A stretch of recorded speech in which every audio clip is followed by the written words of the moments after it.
chat. We're here. Hope you're doing well, everyone out there in the great beyond. It's a Tuesday today because I put up a column today. Yes, that's how weeks work, right? Yeah.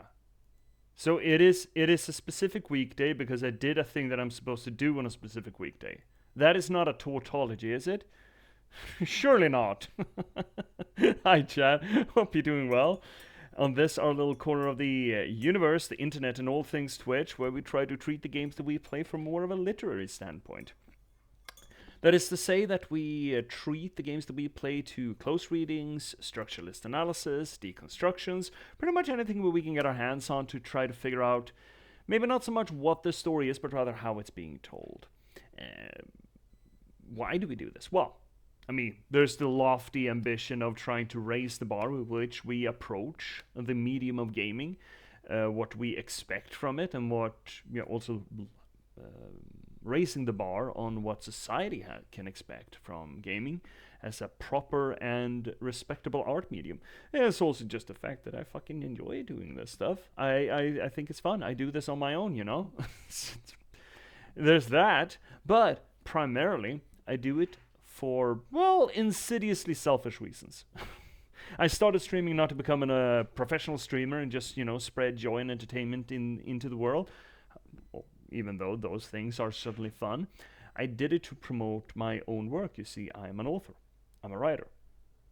I like to think that I know a thing or two, one or two things, tops, that's the best you're gonna get, of storytelling and narratology, because I kind of do it, well, in some capacity professionally. I've been a novelist for the past 10 years. I've written 8 books in that time, currently working on my 9th, and I started streaming in concert with actually releasing one of my books, my 6th. The Last Box, a cyberpunk thriller about the spontaneous eruption of sapiens and a random slug of gaming code and the people who are unfortunate enough to have to try to reconcile with that fact. I think it's a rather good book. I really think you should pick it up. It does a few things different than most other AI media does. It is not as conflict-oriented as most other AI media is. It is also about spontaneous eruption of sapiens, not constructed, all of which permits us to approach the subject matter from a bit of a different angle. It stands poised, if people read it enough, to be a bit of a springboard into a transhumanist conversation that I think that we as a society and as a species are well overdue in having. So please check it out. Where can you get it, chat? Well, so grateful that you asked. You're so well behaved. First link down below is going to get you to Amazon.com, where you can get it either as an ebook or a print-on-demand copy. But on Amazon, you can also get the first 4.5 chapters of it for free as a sample, as a preview. It's almost 50 pages that you can just download as a PDF and read at your behest. That's not bad. That's a pretty good sample. That's probably going to be enough for you to figure out whether or not you're going to want to buy it or not, right? And if you do decide that you want to get it, but you don't want to get it on Amazon.com, well, we're not chat. Worry not a fig. See, second link down below is going to get you to an aggregate feed, books to read, where you can get it not just as an ebook or a print-on-demand copy, but you can get it at pretty much, well, I wouldn't say any vendor out there, but there are tons of them. I can't keep track of them all. They keep adding new ones, they keep changing the name of some of them. The artist formerly known as Bibliotheca, I'm looking at you. But the most prominent ones are probably Apple Books, Barnes & Noble, and Rakuten Kobo. So please check it out there. Speaking of which, I have to design a website for the publishing arm, for me as an author. I really need to do that. Because I'm realizing that I'm planning on producing the next book, the 7th, my 7th work. It's not directly connected to this one, don't you worry.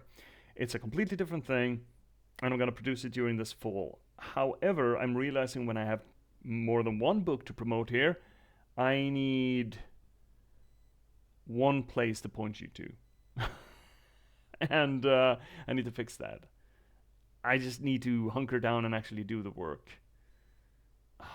There are so many little things. Oh, well, that's for some day ahead of me. Not for tonight, because for tonight, we're playing Dishonored. We're continuing on with the Dishonored. I was tremendously impressed by the original game, the main game. Holy shit, that was good. Much better than I remembered. I'm really impressed by it. But we're going to continue on before we head into the second game, which Cobbler's friend here on the channel is stoked about us playing, and according to him is the best one. He did suggest that we should play the DLCs, and you know what? We probably should. I concluded that we probably should. So yesterday we actually started off with the first DLC. There we go. Hi Cobblers, good afternoon. All good, I trust you're well. Yeah, I'm doing well. Didn't get any writing on the book done today, but I did get a column up and running, which, you know, necessity, unfortunately. But that's no skin off my teeth. It's fine. I had to do it, right? Haven't missed a Tuesday yet, and I don't plan on ever doing so. So, no writing per se. Well, no fiction writing per se, but well, some days are just gonna fall off, aren't they? How are you doing, Cobblers? Are you doing well? Are you stoked about getting down deep and dirty with Dowd? With Michael Madsen? I am. I want to see where this goes. And I actually did myself the disservice of watching the trailer, strangely live action trailer for Dishonored 2, and I'm beginning to suspect that Delilah has a presence in it. Stoked, yes, good, excellent. Well, we're gonna get back into it. I did download the Big More Witches. I think that's the name of it, the second one. It seems to be like a sort of a follow-up, episode 2, as it were, of Dowd's Tale. So it felt incumbent upon me to pick it up. Sort of like what Bioshock Infinite did with Burial at Sea, putting it as a two-parter. Holy shit, Burial at Sea was good. Oh, such a good ending to that setting, I suppose, to Bioshock. Oof. Bioshock is one of those game series that I'm thinking about. I think it's on the shortlist for the channel. But if so, we probably should play the first. Fuck the second? Maybe? Never mind the second? But definitely Bioshock Infinite. However, Infinite suffers from the ever-present media ache of too much gameplay for our purposes. Even though I love the story of Infinite, I do love it. The Lutesses are just so fucking good. But there's just so goddamn much padded gameplay, man. I'm not sure it would be a good streaming experience, unfortunately. But I am thinking about them. Oh, hi Vesper! Good day, Vesper. Hope you're doing well. How's your day going? I hope you're off work now, though, Vesper, right? It's 5 p.m. You better be off work. You better be off work. Tell them to shove it and stop running you ragged. Did you get the streamer note? So that you could get off work? Anywho, you know what? Let's just head in there. Actually, you know what I'm gonna do? Before we get into the menu of Dishonored, I'm gonna mute it. Because the load up screen in Dishonored is absolutely god-awfully loud. So I'm gonna do you all the benefit of just muting that shit.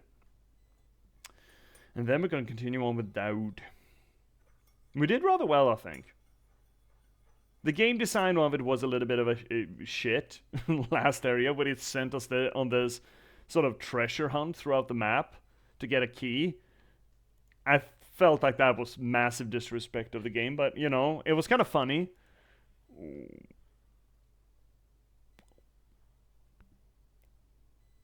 Oh, I'm glad you didn't have to hear that. Holy fuck. You get whole next week off, Vesper? Oh, that's good. That's good. Do you have any plans, or is it just one of those comatose just reading books and drinking tea weeks? People need those. Holy shit, people need those. Alrighty then. More Dishonored. And finally, the gaming screen is centered. Great. Wait, how do I do this? No, I need to switch over to the DLC first. Yes. This is what I need to do. Oh, a whole week? mean, truth be told, I've been so lazy that I'm looking forward to... When does my program start? In about a week and a half? I'm really looking forward to it. I really want to get my ass in gear. I really, really, really want to. I've been lazy for way too long. Well, lazy, I say, but you know... having schedules to keep and all that. Anywho, what were we doing? Right. Wow, that's one hell of a gate. So we're going up with all likelihood, right? Yeah, we're going uppies. Of course we're going uppies with a fucking cat, right? Oh, of course we're going uppies. Ooh, a door I can open. Oh, that's a thing. That was easy. Really? Oh, shit. Lace broke. What is this? Sustained rage. Adrenaline takes... Oh, I don't give a shit about adrenaline. Who gives a shit about adrenaline? What even is adrenaline, you know? Am I supposed to go down there? Oh. Who are you? Who are you? Who art thou? You're not one of the people I'm supposed to find, are you? So there's a charm over there, there's a rune... Oh, there... Oh, God, there's a whole fan of runes over here. Okay, then. That's delightful. Fun, fun, fun. Whee! Okay. I caught him snooping. Who is that? But I locked him up just to be safe. He seems familiar to me. Reminds me of someone who used to do business with Timsh, but I'm not sure. Good work, Simmons. Now that that's handled, we can move on. You got the orders from Timsh, right? What's the next address?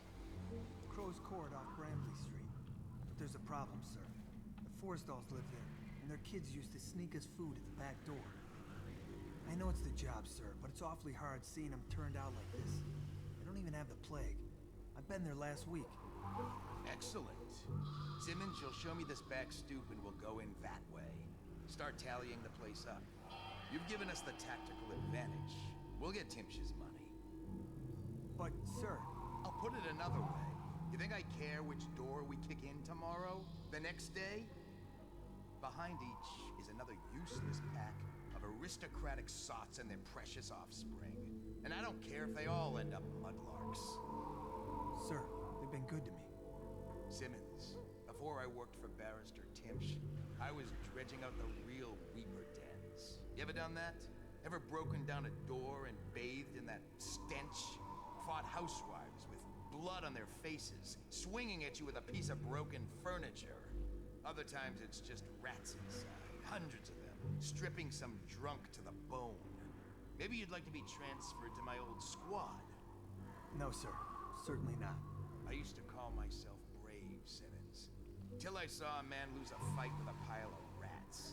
So when Barrister Timsh says all I gotta do is rough up a rich bastard, cuff him a few times till he stops talking about his rights, I jump at the chance. I cry with happiness. You understand me? Yes, sir. We'll approach from the back stoop. They won't be alarmed when they see me. Right. Good man. It's them or us. No room for heroes in the time of plague. Just do your job and I'll make sure you keep this posting. Well, there's nothing like rotten cops, are there? Let's see. I'm sorry, it was so low volume. I need to listen to it. High capable of... How's the lore so far? I mean, the first game is so fucking good. It's so fucking good. It is tremendous. The lore here... So far in the DLC, I wouldn't argue that there's much lore. Yeah, that was pretty cool dialogue. I agree, Copless. That was probably the best dialogue we've had so far in the game. In the first area with the butchers and the slaughterhouse for the whales, that was just, oh, we're being evil McEvil. We're doing animal cruelty. Look at us, we're so evil. There you actually had some moral nuance that I appreciate a lot. So far, there's not much lore in the DLC per se. It is more exploring areas of Dunwall that weren't as apparent in the main game. For example, moral ambiguity among the cops and how they relate to the aristocrats. We didn't get as much of that. We didn't get, considering how big a part whaling is of Dunwall, we actually didn't get a lot about the whaling industry in the main game, which was a damn shame. I don't even think we saw a whaling ship coming in with a whale on it. Maybe once. Was doing the show not tell thing there? Yes, cobblers, they were. They were actually showing, they were not just giving it as a text dump, right? They let themselves use the characters in the game to portray how the game world works. Even though it's just dialogue, it's essentially, again, it's essentially just writing it. But they're putting a little bit of soul into it, as opposed to just text dumps, right? Oh, you're doing tea and toast week, Vesper? That sounds good. That sounds good. After a long span of just working, just doing fuck all can be so fucking rewarding. Feels great.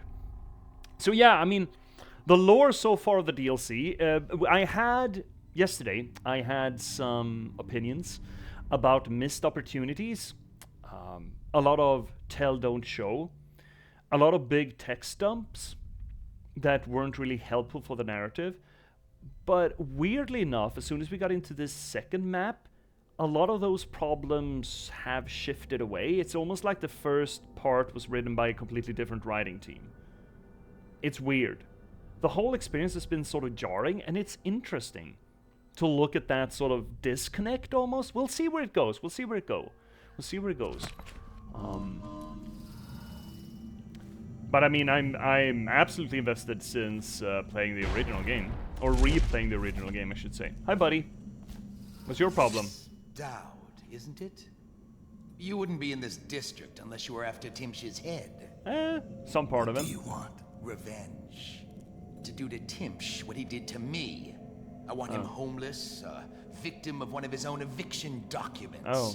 I've prepared one, complete with the forged signature of the Lord Regent. Please, go to my old apartment. It's right next to Timsh's estate. Here's the address, but I doubt you can get inside from the streets.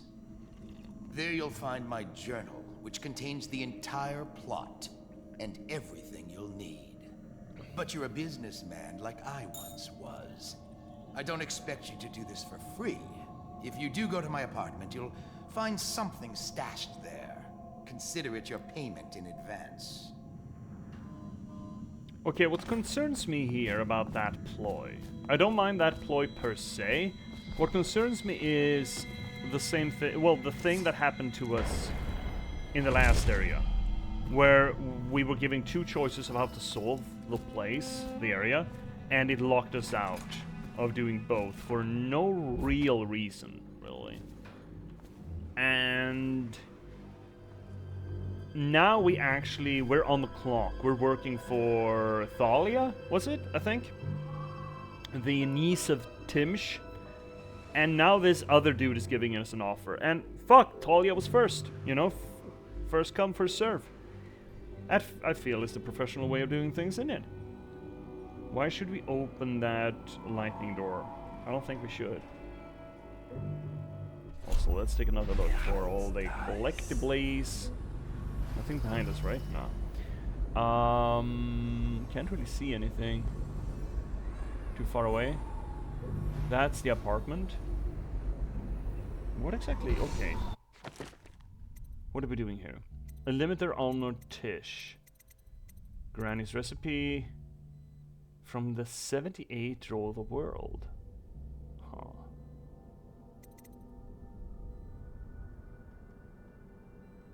Okay.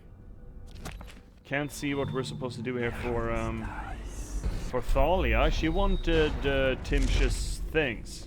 Did she just want to get rid of Timsh? Was that it?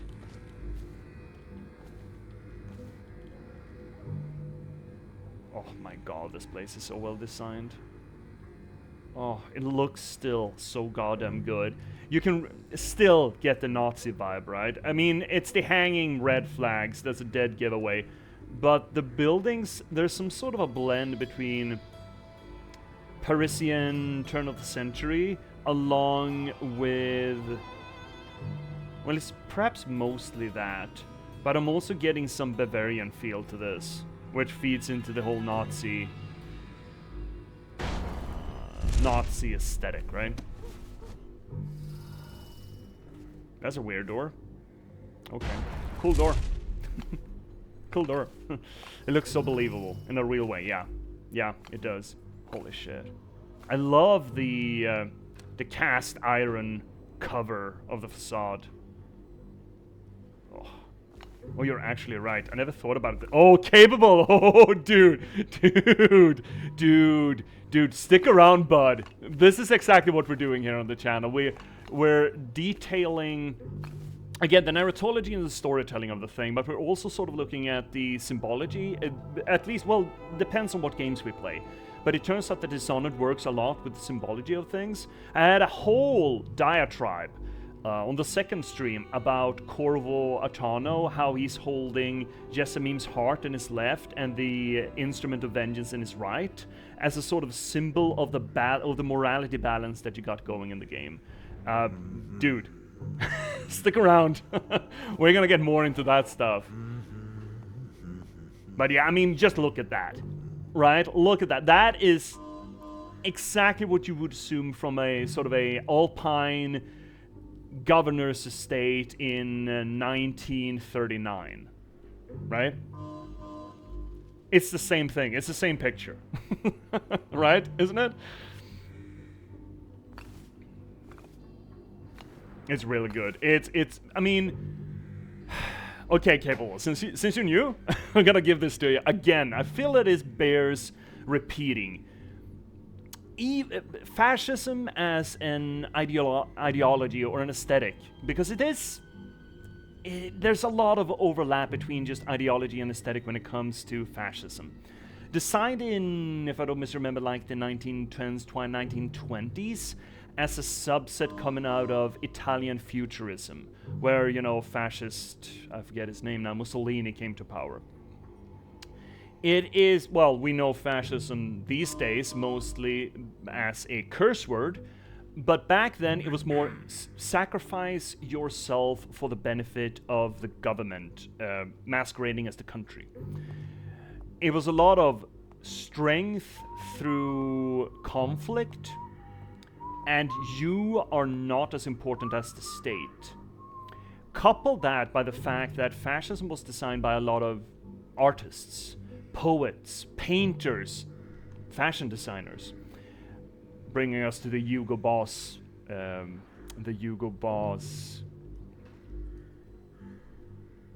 not costume, uniform of the Nazi Reich, for example. Very good. Soldiers and officers have never looked as good. You gotta give them that. You gotta give the Nazis that. They looked fucking sweet. Yeah, Capable, I think I actually made a highlight of that whole morality balance of the heart and the knife. I'd highly recommend that you check it out in the highlights. I think it's under the collections and the close reading collections, I think, when we did that. I love that read. I love that conversation we had about it. But fascism is, I mean, it's a dehumanizing, effective in the short term, system of governance that usually collapses in and of itself because it features internal conflict as much as it does. But regardless what you say about it in its dehumanizing way of governance, there is something aesthetically brilliant about it. You can really tell that this is an ideology designed by artists, to some degree at least. Look at this building front. This screams authority. This screams glory in a way that hasn't really happened since Rome, essentially. Fascism was absolutely a resurgence of Roman ideals in a way. I mean, it's no accident that it came out of Italy, right? Oh yeah, they are sexy in a sort of way. Oh yeah. I mean, again, you can say a lot about fascists, but they usually dress real fucking well. You can't take that away from them. You can say a lot of things about fascists, but they do dress well. They do. I mean, just look at, okay, another example of great if I don't even know what your name is. Ah, thank you, Capable. That means the world to me, bud. Look at Warhammer.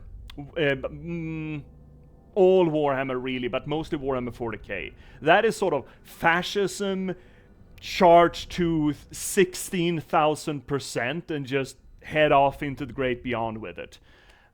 And that world, the Imperium of Man, is by all accounts, all definitions, an evil fascist dictatorship. But it looks real good.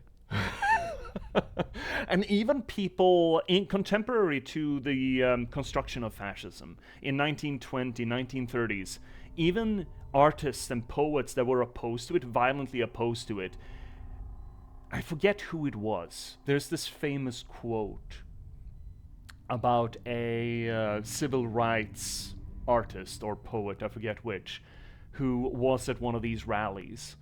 And, you know, after arguing against these dehumanist monsters, he still concluded, yeah, and yet there is something that flutters in my heart when that flag flies. And I mean, no matter how liberal or humanist you are, or even transhumanist, you cannot argue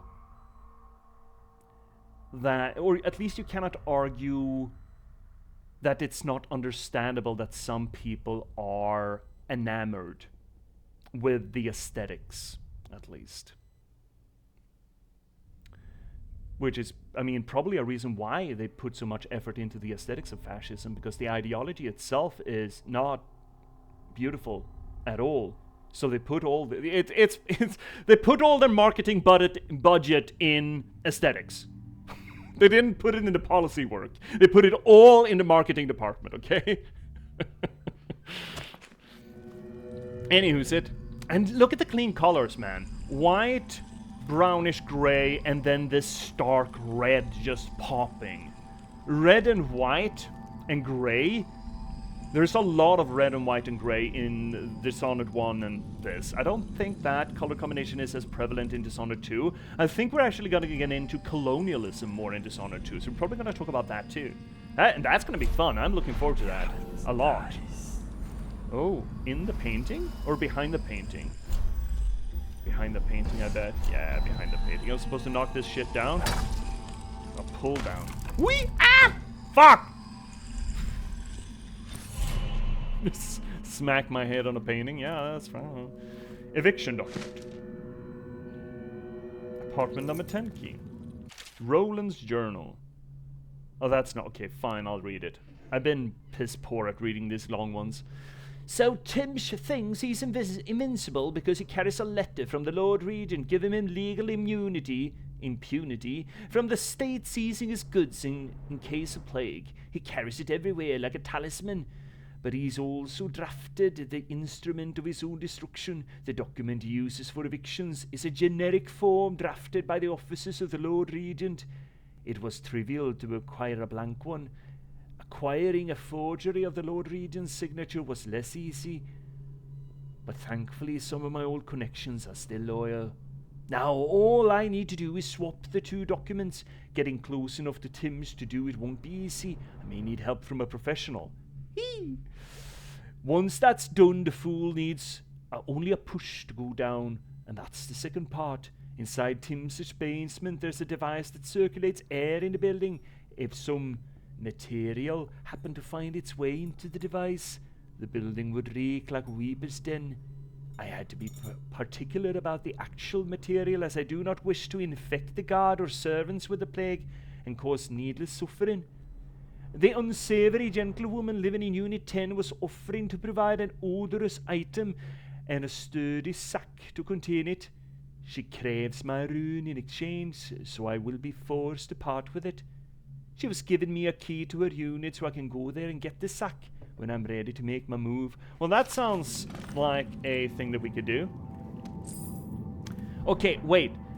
I can't see what Thalia, the niece, actually wanted us to do with it, but I'm guessing that's gonna come up in the next area then. I'm assuming.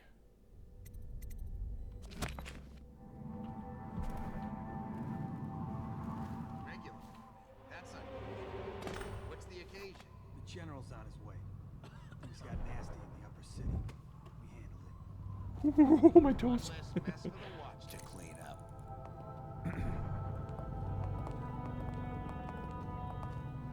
Meet me, my lieutenant. Yeah, we're gonna meet Billie Eilish. Billie Legally Eilish. Over there. That's on the exact opposite end. Oh my god. If she's supposed to be the scout, shouldn't she adapt a little bit to me? Fine, we'll go meet her then. God damn it. Fine. Fine. Come on. Ooh, my toes. Oh, my toes. My fucking toes. Let's see here. What do we have? There she is. There's Billy. We got Rune. We got Charm. There should be more Rune, right? Shouldn't there? At least one more Rune, I think. About the same level, if I don't misremember. Just look at those facades, man. They're so fucking beautiful. Also, what are these? 6-story buildings? 7 if you count the basement? That's a tall building without elevator technology. Or maybe they have elevator technology. It's highly possible. Back before elevator technology was a thing, the slummiest apartments were usually on the top because they required you to climb so many goddamn stairs to get up. Which, you know, fair dukes. Okay, I guess we're going over to her first.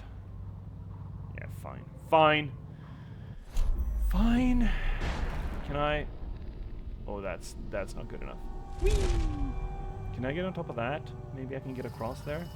Please. Please. No? Oh no, they do not accept that. Oh, that's unfortunate. How the fuck am I supposed to get up there then? From up here? Oh, I need to go backies? What do you mean backtrack?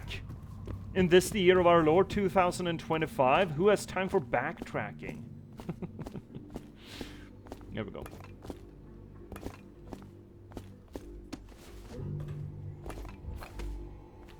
They do have elevators, but in the sequel. Oh, okay.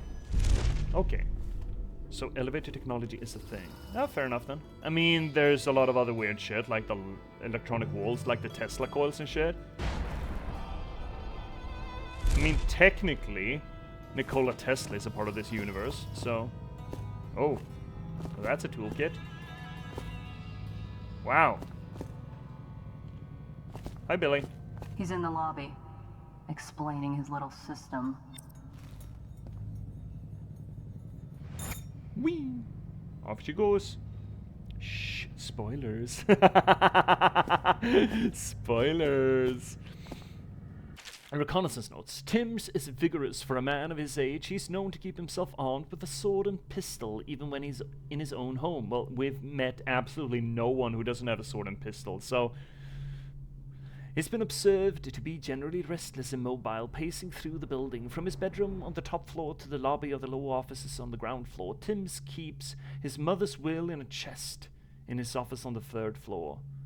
Front door leads into a law office's lobby. Space is 2 stories high with balconies overlooking the lobby floor.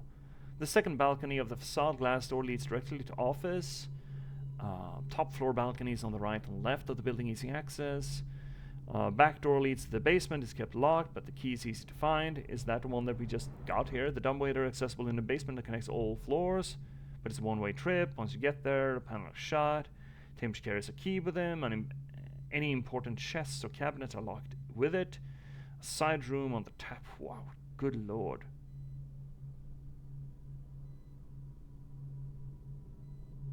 Okay. Timms just say the key. Here's the thing. What is that? Bottom floor? Lobby? Why is this not in numbers order? What the fuck? We got a shit or two rate. That's nice. Wait. What is the level composition here at all? I don't understand this. This is not a very well laid out legend. I hate to say. I hate to be the one to say it.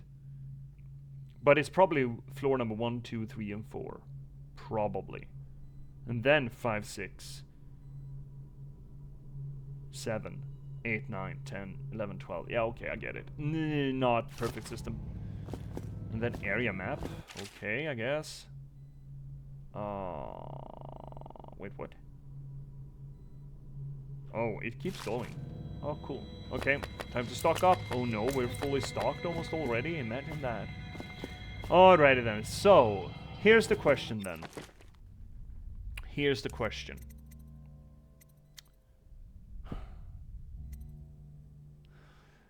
Thalia wants us to find the will and testament on Timsh's mother, right? That poor motherfucker wants us to switch the documents so that his estate becomes foreclosured, right? But there's argument to be had that that will forego Thalia's objective, right? She just wants all of his property. She hired us. We're an assassin, we're a mercenary, we're doing what Thalia wants, so we're getting the will and testament.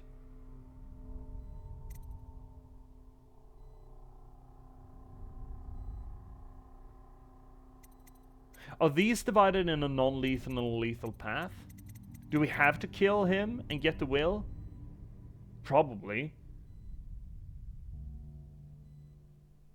Thalia employed us.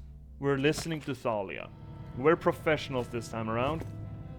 We're not motivated by something so cheeky as politics. Still feel that this route gets us closer to the building though. So back again. Oh no, shittles! Shut up. Shut up. I don't want to hear it. I don't want to hear a goddamn thing. Mushy mush! Any guards? No. Oh, well, yeah.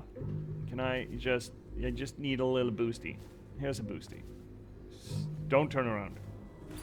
Don't turn around. There we go. That's up. There we go. We're perfect. We never got hurt. We never slipped. We're a master assassin. We never slip. I hope Billy didn't see that. I sure hope Billy didn't see that. I would never hear the end of it.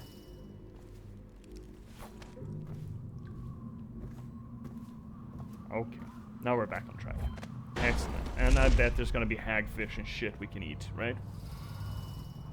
I bet you dollars to donuts. Whee! They said something about a balcony on the side. Yeah, there it is. There it is. There it is. Okay, we're going up there then.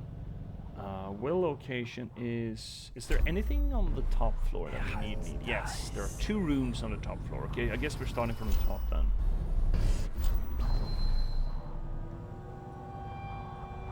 I do love the watercolored painted sky. Evokes actually a lot of the art style in this game, the art style specifically, and maybe not the aesthetics, evokes the same feeling as Disco Elysium. Doesn't it? Or am I completely off my knockers here?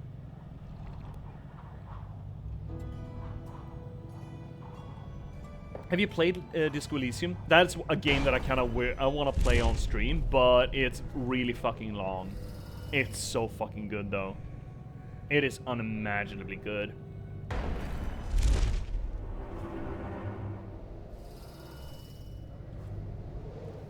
Why do you hate Gestels so much? Peeky peeky. Ooh. Oh. Yeah. Yeah, you see, this is not helpful. Who are you? I understand your curiosity. I'm strange. I was a baker's apprentice in Dunwall Tower. A friend to Jessie when we were girls. Then afterward, I made my name as a painter.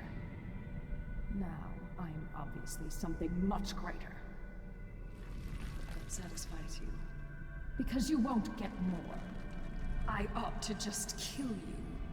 But I'm going to give you a warning for the sake of my sisters, who were very impressed with you once upon a time. Stay away from me. There are great changes coming, and I'll expect you not to interfere. I have influence in places you won't expect. But as for Arnold Timsh, do what you want. I won't hold a grudge. I'm done with him. Is that who you were looking for? Did you see that? She's a bit of a bitch. And the artwork's hopeless. I know you have your reasons. Wait, we're not commenting on the fact that a statue just talked to me? Wait, is this normal? Am I just high? Did Michael Madsen just do LSD before he shipped in for the VA here? Also, cool scene. Very cool scene. I wish that monologue was shorter. It would have had better shock value if the statue just did a little thing. And maybe even that the statue had shifted position after the fact, so we could have argued more that it was sort of an hallucination thing. If it's not a hallucination thing, I wish for more of a reaction to this.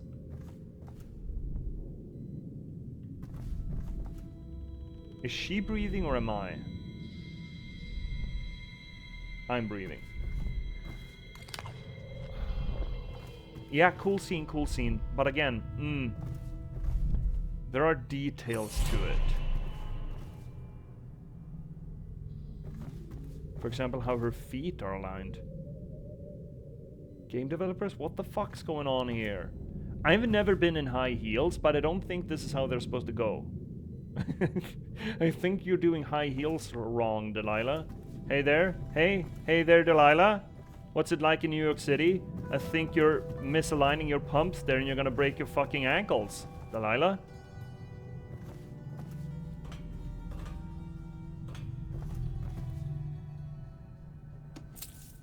Ooh. So yeah, cool scene, really cool scene. I wish it was shorter. I wish it was a little bit more explosive and less conversational. Okay, here's an alternative that I think would work better. Let's say it's been established that Timsh is fixated with Delilah, yeah? Let's say that he doesn't just have a marble statue of her. Let's say that his entire house is filled with artwork. Let's say instead of having an entire ass conversation coming out of the mouth of a lazy marble statue like this, let's say that the marble statue starts something. She snaps at you. And then as we scurry around the house, the rest of the artwork, also featuring Delilah, talks to us. And that entire monologue that Delilah just did is scattered throughout the house. Why is that better? Well, what we accomplish here is the initial shock value of the statue engaging with us wears off. It's too long. So the whole, holy fuck, what just happened? It levels off into a regular ass just, okay, this is happening. It's sort of, we're getting used to it.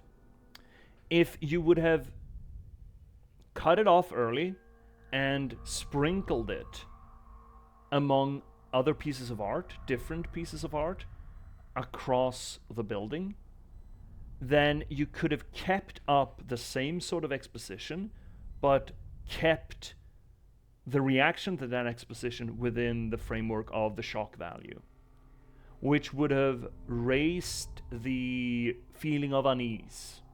Now we get to level out a little bit into the realization, oh, a statue is talking to us. Not only that, but Billy also walks up and says, ha, what a bitch, which undermines the severity of the situation. It undermines this idea that, are we seeing things? Again, the game is not being good at establishing that this is all in Dude's mind, but why not try to ride on those coattails a little bit? What do you lose by, even if it's not true, even if it is real, what do you have to lose about Daoud being a little bit unsure if it's in his head or not? Wouldn't that have a greater, it would build a greater mystique around Delilah. I thought bitch was not the best choice of words. Yeah, you could argue that. Bitch has become a bit of a fraught term, I understand, especially in US circles.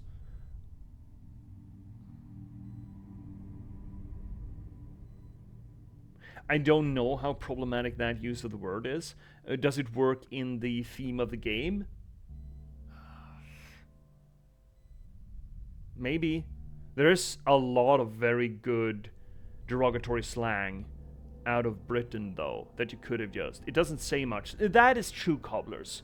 Yeah, the whole blip of Billy coming in and having a comment on that is actually, I would argue that is a bad thing, because it undermines the idea that this is all in Daoud's head.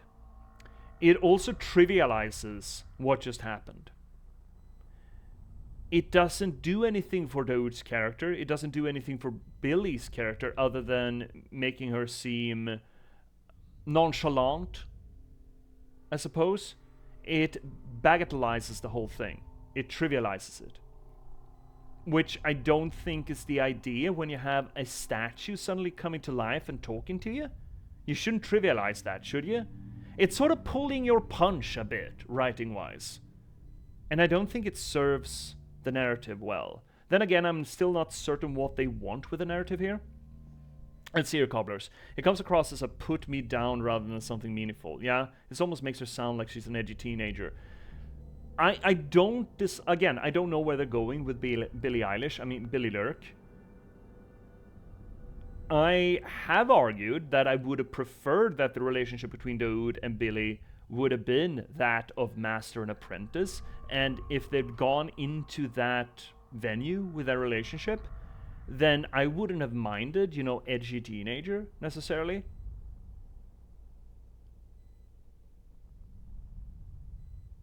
Obviously, that is not the line they're going with. Well, not obviously, but I feel like they botched it in that case. And if they're going down that line, in that case, if you still want that line, oh, what a bitch, I would have preferred a little bit more of trepidation to it. That the VA work could have used a little work. Double OZ! Hi there! Another new viewer on the channel. Hi, friend! Hope you're doing well. We're just conversing about... We had this scene. We had this conversation scene with the marble statue of Delilah. Hey there, Delilah. And I have notes. I don't think it was utilized very well. Oh, I'm doing well. I'm doing great. We're going through the Dishonoreds. The main game, the original main game, wonderful. Great. The DLC here I'm having notes on.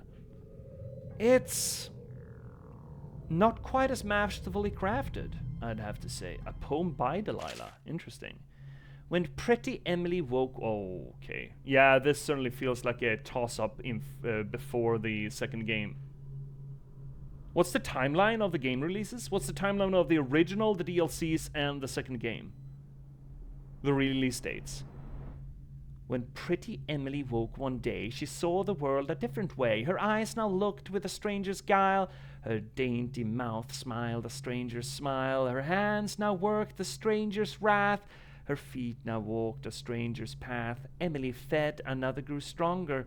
The stranger's craving drove her onward, and no one who looked on Emily's face ever guessed who ruled in Emily's place.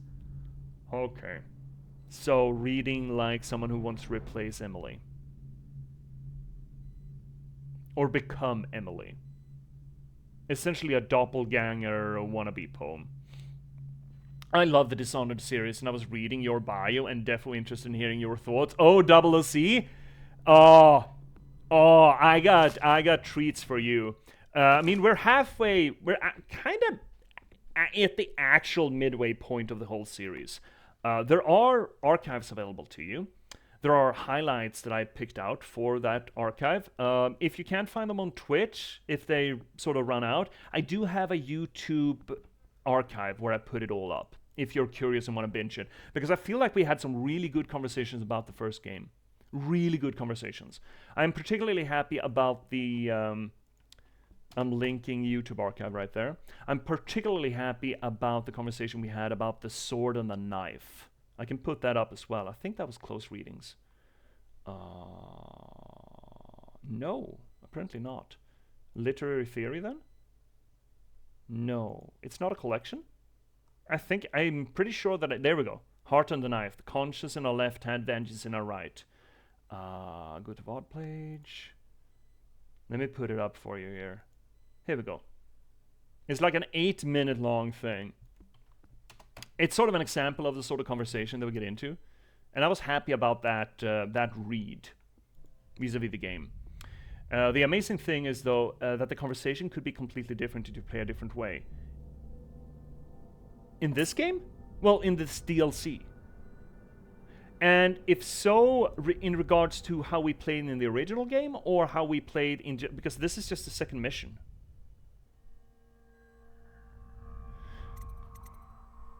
But anyway, yeah, well, let's carry on a little bit.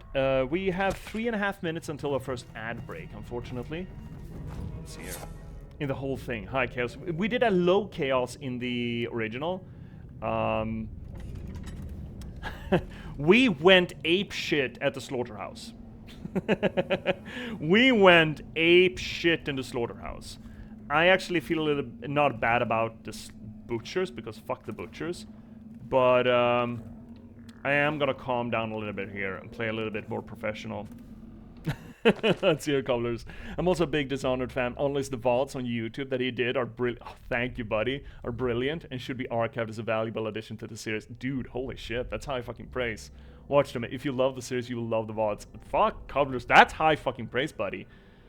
That's high fucking praise. Yeah, they're there for posterity. The YouTube archive will last. That's why I set up the YouTube archive. That's the thing, I think. Oh, shitter. Oh, just bathroom? And 1 coin? Wait, is this in case you die in the bathtub so you can give a coin to Charon? Oh well, I'm taking that. I'm the I'm the boatsman now, motherfucker. Huh. You know what? A recurring segment on this channel is Shitter Watch, where we rate the shitters that we're in. And we haven't done a Shitter Watch yet, and I feel like this is gonna be a good one. So, what do we think about the shitters here? Well, let's start with the poop. With the poop thing. What is that? That's just a knot in the wood, I think. We have these wonderful wooden seats still, where you're supposed to just insert a chamber pot and take a tinkle in that. I love that design for the time period. I don't mind that shitter at all. What I do mind, though, and what I have commented on previously in this game, that they don't seem to have invented toilet paper. They only have towels, and I don't know about you, but I even think that the whole pocket napkin thing about blowing your nose in is fucking grody, and I wouldn't want to have, you know, your toilet towel, as it were. I think that would be pretty fucking stinky, pretty fucking quick. I'm not sure you're gonna get any cleaner with that after the first wipe. Not the first use or the first shit, but the first wipe. I do not appreciate that. Nice cabinet, a nice tabletop, and nice sink. There's only on and off on the water, though. There's not warm and cold. This got warm and cold. Great. And I love the faucet end there. That's big. That's cool. Yeah, you know what? You know what? Let me think about it until the ad break is over, and we're gonna come back with a rating on this shitter, because the ads are coming in 30 seconds, yeah? I mean, 0 to 10 shitters is usually what we're working with. But if you want to come up with a custom shitter scale, I'm all for it. But the ads are coming in like 15 seconds, and I'm gonna run that 3-minute break. Please don't go anywhere meanwhile. I would never suggest that you watch ads. Fuck adverts. Fuck all of that noise. But letting them run does help the channel. Do with that what you will, and I will see you back in 3 minutes, chat. Please don't go anywhere. We'll continue on with Shitter Watch right after these messages.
Fucking love this tune. So, I picked up a new book just today. I finished the Dresden Files that I was reading, or rereading, and I figured I should insert something that's not necessarily better, but you know, something new. And I picked up an Ursula K. Le Guin. Oh, I can't really see it well. There we go. Ursula K. Le Guin novel that I haven't read. That's supposedly very good. Left Hand of Darkness. I've only really read The Wizard of Earthsea of hers before, but I understand her sci-fi is supposed to be very good. I'm looking forward to it. I ran into her introduction, and there was a few lines there that I absolutely fucking loved. I just adored that. It's so fucking good.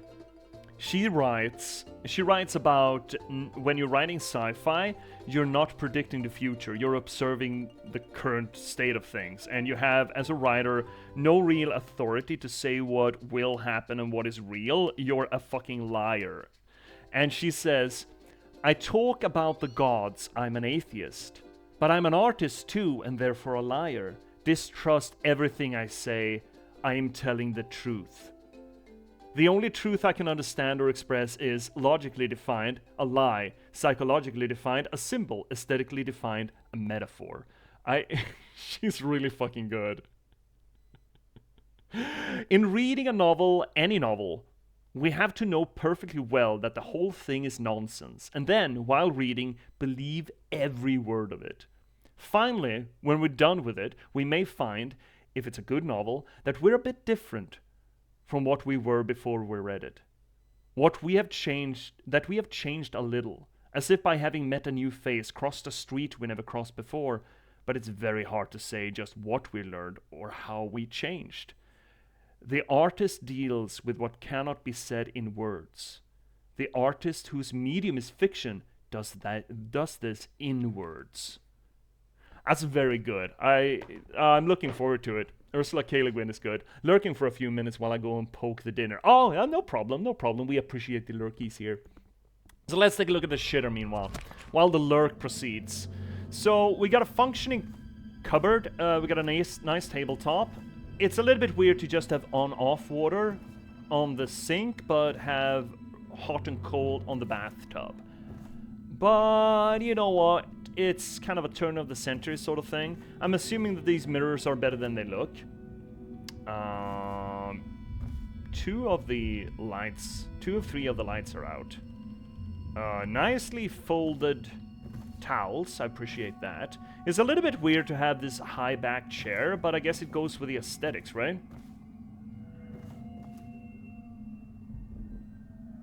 Wow.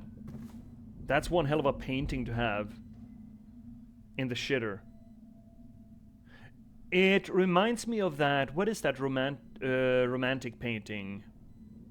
That's supposed to evoke like Goethe and Shelley. It's a man, you see the back of a man standing on a cliff. It's more centered though, and just this fog-filled valley beneath him. I forget the name of the painting, but kind of evokes that feel. And then a highly functional shitter, except for the fact that the pot is being reloaded and we still don't have any toilet paper.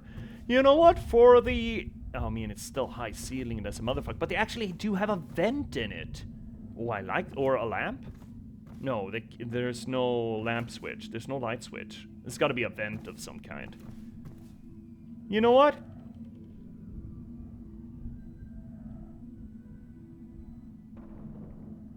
You know what? I'm gonna give this... yeah, right. We still have the wood flooring with the shitter. That's gonna stink up real fucking well. There's just a few things off. I would have given it a 7, but the fact that we have no hot cold water, we still don't have any toilet paper, but only the ass towel,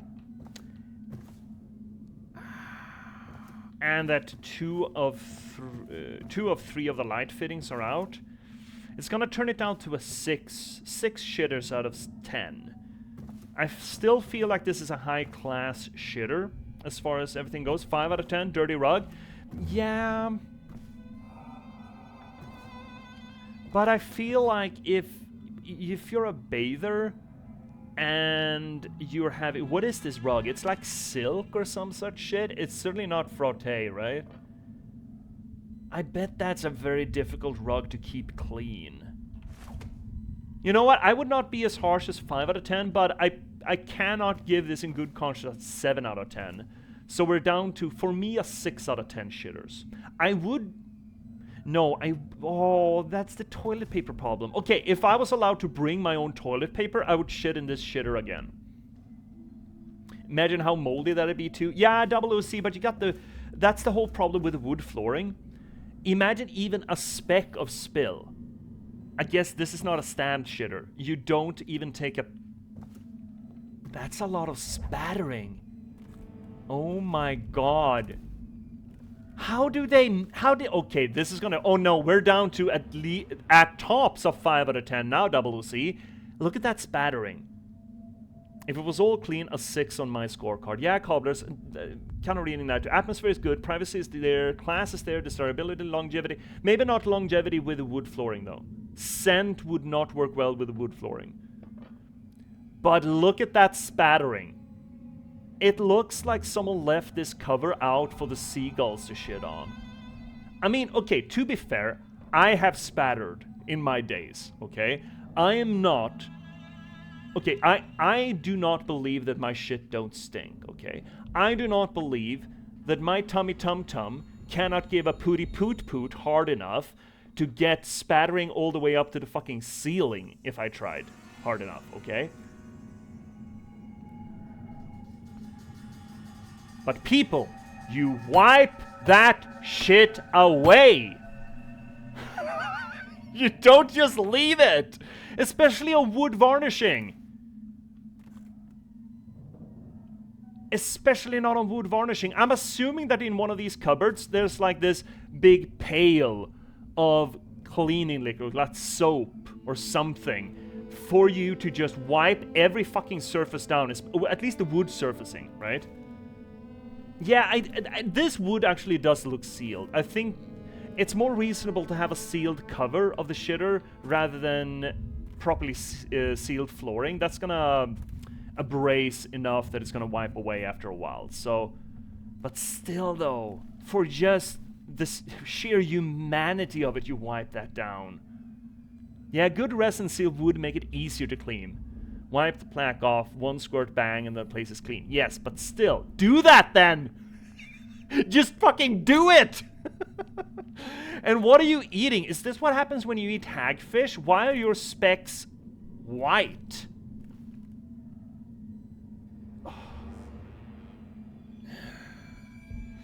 I'm edging down to a 4 actually because of that. No, I can't do a 4. Some of the Signalis shitters were 4s. Yeah, yeah, 5. Let's say a 5. Let's say a 5 and say that this shitter got off easy, okay? This shitter got off easy because it actually tried, you know? It got off easy because it employed a proper carpenter, you know? Cleaners are dead. It's like that thing where on the surface it seems pretty nice, but the more you look, yeah, dear OOC, this is sort of the charm with the shitter watch. You go nitty-gritty deep in the detailing of... Oh, cool piping, by the way. Talking of nitty-gritty detailing. Wait, this piping isn't connected to the bathtub. Wait. Where does the water come from?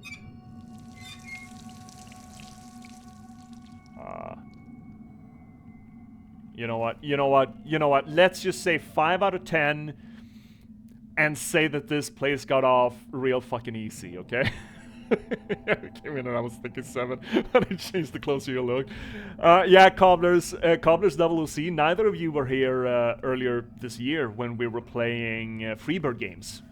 We played To the Moon, Finding Paradise, Burp Story, and Imposter Factory. And some of the shitters in that game are just Escher paintings in weirdness.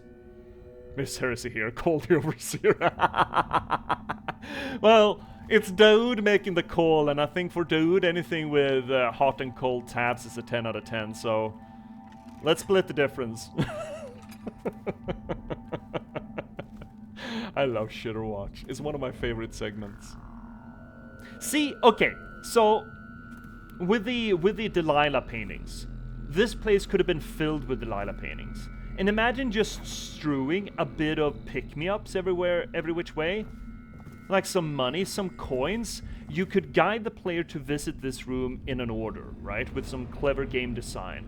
And having proximity alerts so that the painting started talking to you, or another art piece, any little thing just doing those jump outs at you would be maybe even in a cacophony. Maybe they start shouting at you like a sort of a what do you call that in singing when the verses overlap with one another? Not a cacophony per se. There's is it canon? I think in Swedish it's canon. You know, a song where the different lines overlap in one another? You could have done that.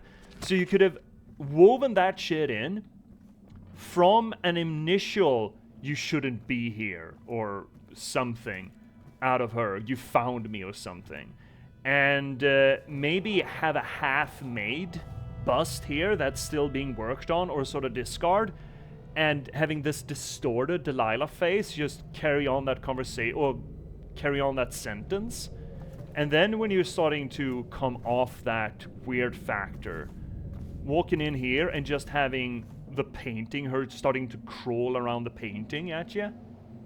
Wouldn't that be so much fucking cooler? And it wouldn't demand so much more from you from a game design perspective, right? Huh? Shit. We fucked it. Can't say I like that. I hope he's not gonna take a shit. Go away!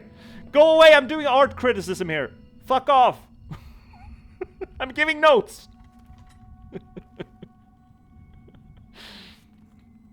I mean, they're just bare walls. You could have done so much with this. He's supposed to be obsessed with her, right? Oh yeah, the paintings are nice, by and large. I do agree. There's a lot of nice artwork going around here. I wish they put in a little bit more effort to create a more solid evocation of it, you know? They couldn't have done a better job at this, I feel. Could have done a better job. I'm a little bit disappointed that they didn't. There's one recurring painting of Weird Al that gives me the creepy vibes. Oh, Weird Al? It's the illegally distinct version of Weird Al. Weird Al. Oh, I just stole that. That was his grandma. Grandma's jewelry. Oh, see? Fucking see, look at this. That could have started talking to us. There could have been versions of that. You know? Delilah, I'm spinning your globe. I'm giving your globe spin. Look, look, I'm touching your globe. Ha. Ah. Oh. Oh, that's one of those stamps, right? That's a stamp, isn't it? Cool. Cool, cool, cool, cool, cool. Love Delilah's art. Yeah, this looks good. I wouldn't mind being able to buy this.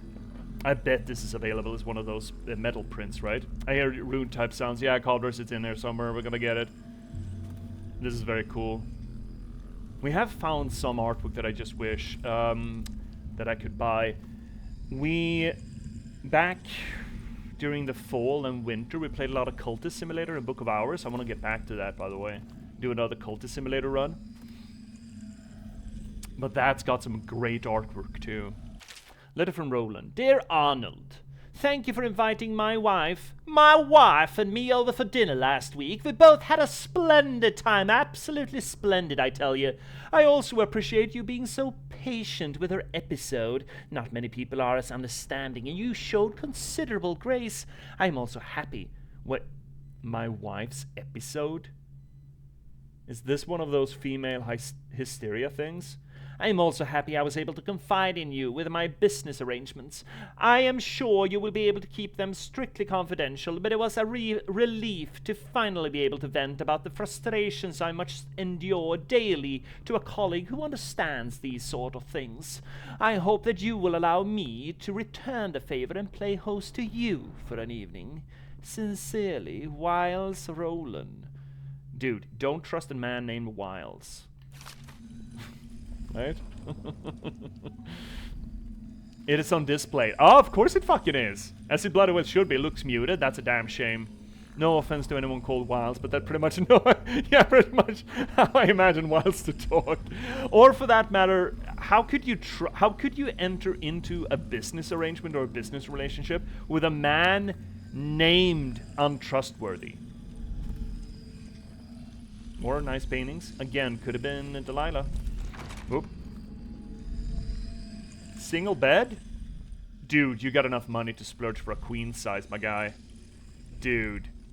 You got that fucking chandelier up there and you can't splurge for a queen size? Or is this just one of those people who are disagreeably single, you know? I'm not gonna make room for anyone else in my bed. Also, look at the fucking upholstery here. Oh, the linen. Holy shit. Silk, paisley, black on black? Wow, this is a fucking statement. Semen stains are never gonna come off of this. Yeah, owl painting is pretty dark, emotional to me. Definitely creepy. Have we seen that yet? The owl painting? I don't think we have. I haven't noticed it. I love this painting too. It reminds me of Signalis. By the way, we are going to replay Signalis in a few months, me and my cosmology scholar buddy.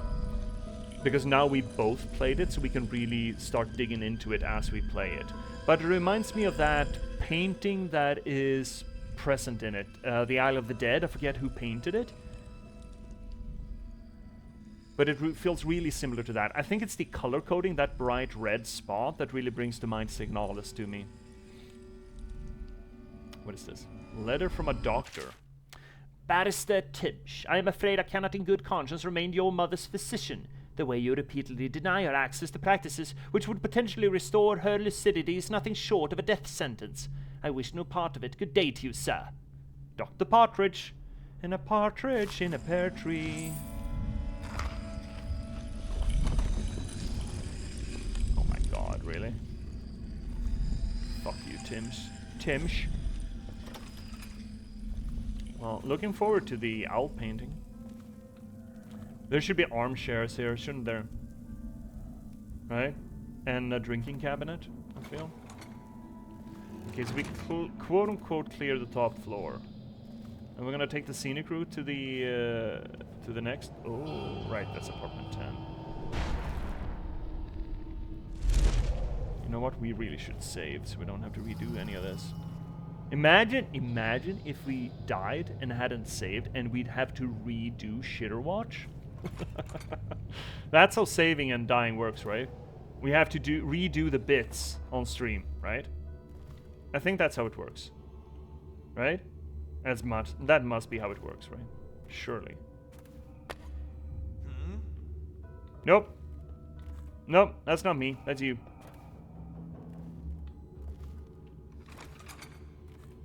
Kind of feeling like Han Solo in episode 4 there, when he just flees from a gaggle of stormtroopers right into a fucking armada of them. What? Gino. Young people. Of course they think they can judge us.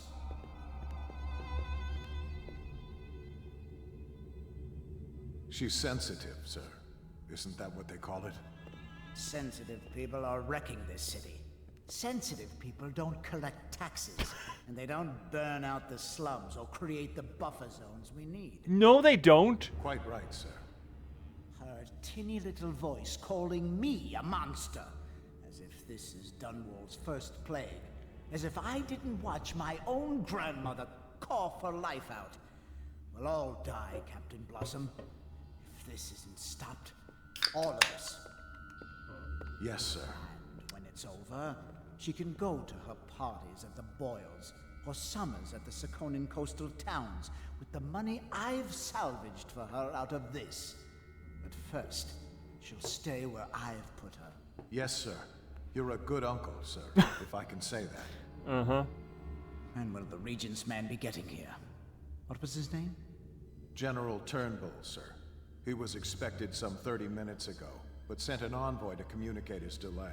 He'll be here within the hour. Very well. It makes me uneasy. The Regent didn't notify me about this. I wonder if it's... No, I need not worry. I carry the Lord Regent's signature in my pocket. Oh, sure you do. Granting me full immunity to all plague provisions. I doubt even this general has such far-reaching protection. I know of none else who do, sir. Okay, so we're doing Thalia's thing. Can you guys... People have the worst taste. Are you saying that to your employer? I don't think Tim would appreciate that. Steal his shit.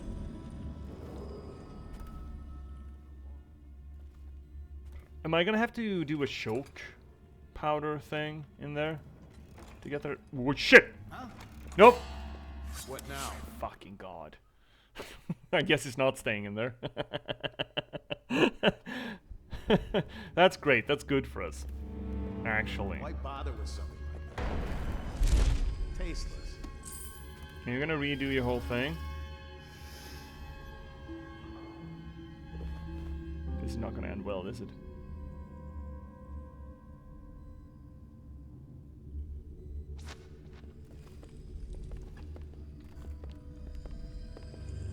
Look at my ninja ass. Oh, look at me. Look at me fucking sore.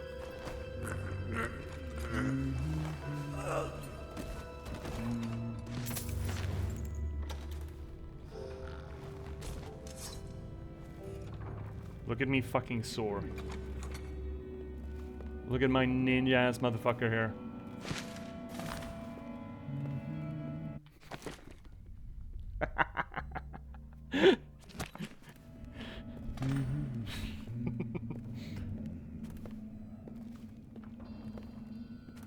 Yeah, go to the art room. Talk to the statue. Oh, shit, don't turn around. Don't come back inside. Can I maybe get a little bit of a zoomie over here? Just zoom zoom. Just don't pay any attention to the door that closes on its own, okay? Go back downstairs. It's fine. It's fine. I'll take care of your artwork. Yeah, it's beautiful artwork. I can't tell them no to that. Arkane Studios does a lot of good level design. I had a little bit of a complaint with Prey that it had too much gameplay. It overstayed its welcome a little bit, at least vis-a-vis streaming it. But the level design also. The shitters in Prey.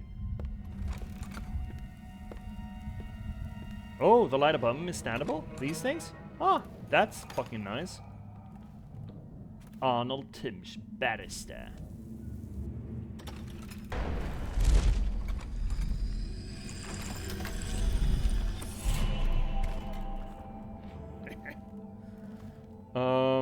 Okay, so we got the thing.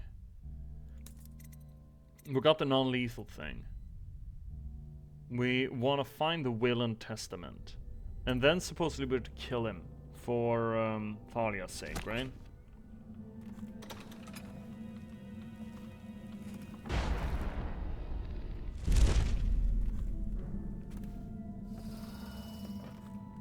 Actually, let's go out this way. Don't turn around, bud. There's nothing interesting here. Oh, this is... Oh, no. Oh, that went well. Everything's fine. Everything is fine. Don't you worry. Wait, did they find the dude? I think they found the dude. I think they're upsetting. Chad, I think I upset the guards. Oh no. Say it ain't so.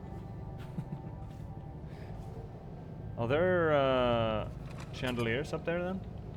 Anyway? Anywhere? No?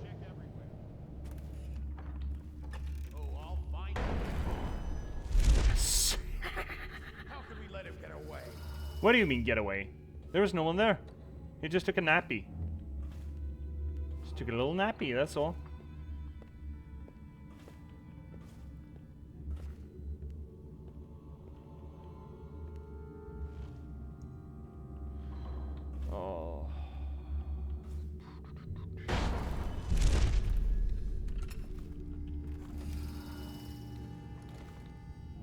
Note from Timsh. Scott, do we really need that alarm device in my office? It's ugly. The colors clash and the cable is marking up the woodwork. I am positively certain that the way it's been attached to the floor will cost a few thousand in coin to mend. I wish that they come up with a better name for the currency than just fucking coin. You know, guess can't you have everything? Oh, here's the dumbwaiter, and it gets us across. That's nice for us. Zoomies. That's very nice. Repair notice. Staff.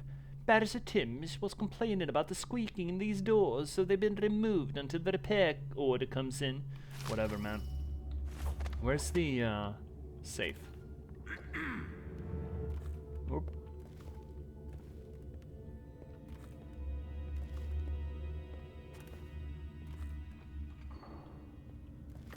All right. That's strange. Will and Testament, fuck you. Timsh doesn't name himself the beneficiary in the will. Oh, he doesn't? Interesting. Eviction list. I don't need to care about this. I don't even know what your name is, bud. Thank you, OOC! Thank you so much for the follow. Hope you're enjoying the channel. Follower goal? Oh, really? Follower goal met? Holy fuck, this is running away from me. Doing terrific. You're doing terrific. I love those voice lines. Letterkenny's such a good show. Thank you, OOC. Cheers. I love those fucking voice lines. I need to add some more of them. Oh, Letterkenny. The inheritance to Delilah. Benedict, I need to know what you expect regarding the Danforth Holding Company. They're only a month late, and they've been good for it in the past. Normally, I wouldn't hesitate to invent a plague infection complaint against them and have all their assets seized. But they have a link to the Boyles, and they, as you know, are on the Do Not Touch list. It's hitting a little too close to home. I'm afraid you may have to settle your dispute with them by some other means. That's great to hear, OOC. Have a great dinner, bud.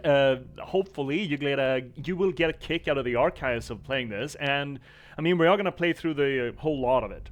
So we'll carry on for the evening streams with more Dishonored. We play on Sundays. We play Blasphemous instead. Me and my Cosmology Scholar buddy. And on morning streams, I occasionally put in a little bit of other things. It varies, but now I want to play more Fallout London. Now I finally got it running, and Fallout London is a fucking blast. I tell you what. So hopefully you gotta get a kick out of that, and I'll see you again soon. Have a good dinner, bud. Okay, what did he say about beneficiary? Mission item. Last Will and Testament. I didn't hear what he said. Oh well. Never mind. Alright, now we just gotta get out of here. Well, no, we need to loot the lower floors too, right? Of course. Oh, this is a way to die. Dumb ways to die. Oh. So many dumb ways to die. Dumb ways to die. So many dumb ways to die. Where do you suppose Barrister Timsh has gotten off to? Another fight with that shrew of a niece. He's gone to the top floor to cool off, where it's quiet. Piece of trash, if you ask me. Excuse me? Shrew? How come as soon as a woman is argumentative, she's a shrew? How does that even work? I don't think it's gonna stay hidden here, but you know, let's try it. I still wonder what it is about brain damage that makes you snore. Things are bad. Could the city get any worse? Never doubt it.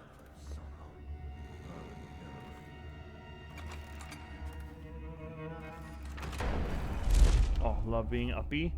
Little uppy so goody. Uppy bestie, by the way. No. Well, don't mind if I do. 100 coin worth of the... Oh, we'll blow those fuckers out. Oh, well, this is boring. It's just ridiculous. Stupid rats. Plague. Am I hearing someone above us? Elixir. Below, probably below us. That's another Delilah painting. Let's find this guy. For the watch.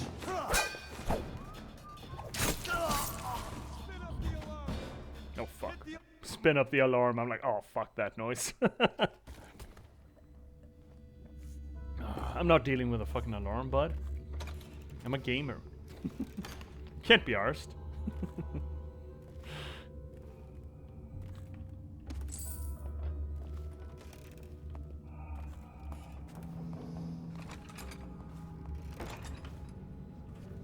Can't peeky window. Stinky window pink. Peek. No stinky window Look peek. at this.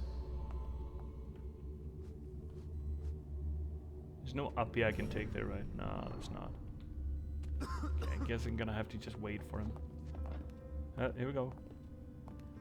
Coming. Wait, can I not get past?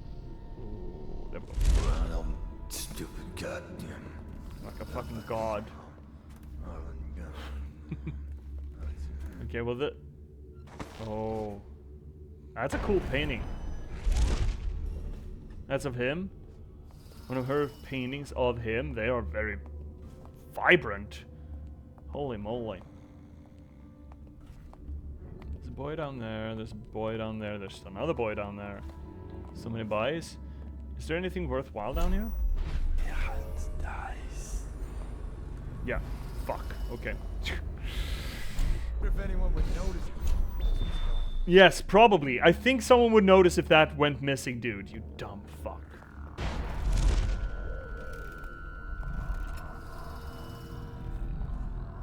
Note to Gerwin. I understand your concerns about security, but I do trust in the security of a key hanging from my own belt. Not a combination lock. Combination lock can be guessed, cracked, and bribed. How do you bribe a combination lock? What is the dirty little wish of every combination lock? Okay, so what is the kink? What is the collective kink of combination locks? Chat, help me out here. I don't use Reddit enough to figure out the kink of combination locks. Tumblers, of course, tumblers. No, there's a combination lock. They don't have a socket for tumblers. Maybe that is why they have a kink for tumblers. They can't get it. They can't get it on with tumblers, so they're sort of hot and heavy for the tumblers.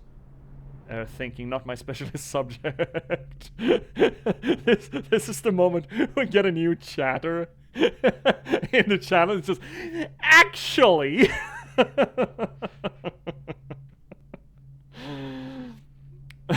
With a simple lock and key, the contents of my archives remain safe. You're a fucking idiot. As for lockpicks, a fable. Oh my god, this guy's an idiot. This guy's a goddamn idiot. Wait, is this not where he keeps his charm? No, it's down. Further down. The fire's down below. Mother! Just a note from a lawyer. When are we going to get a secretary? I can never find any of the documents filed by J.S. Doesn't seem to file anything. This place is turning into a vortex of disorganization, so you big buffoon could ride a whale into it! Wow. Oh. Great. So we need to go down. It's probably a cross, isn't it? Ridiculous. Oh yes, Stupid very. Rats. Plague. Absolutely fucking redonkulous, dude. Comes back, I'll earn another promotion.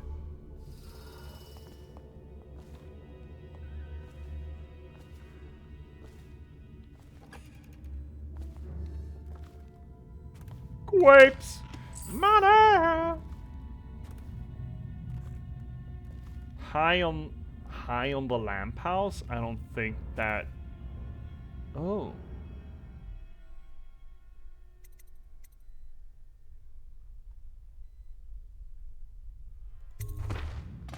Okay. And then what? Lay the tarot card of the world at the feet of one with the eyes of blackest void. That is the outsider. So, supposedly there's supposed to be a shrine to the outsider around here? Or maybe a painting to him. Maybe in the cellar. Where would you, gamers, put your painting to the outsider? In the cellar, perhaps. In the cellar. Let's go down below to the cellar. Oh, big shitter. Oh, multiple shitters? Notes on chamber pots. All the chamber pots are currently out for cleaning. Please refrain from pissing all over the bare wood. Go piss in the back alley like a fucking troglodyte that you are, if you can't hold it in. If the staff complains to me one more fucking time about piss dripping from the goddamn ceilings, I'm giving each of you a bathroom to clean using only your socks. That's lenient. Tongues, I would say, but hey, here we go. So I feel vindicated that the game itself calls out the stains.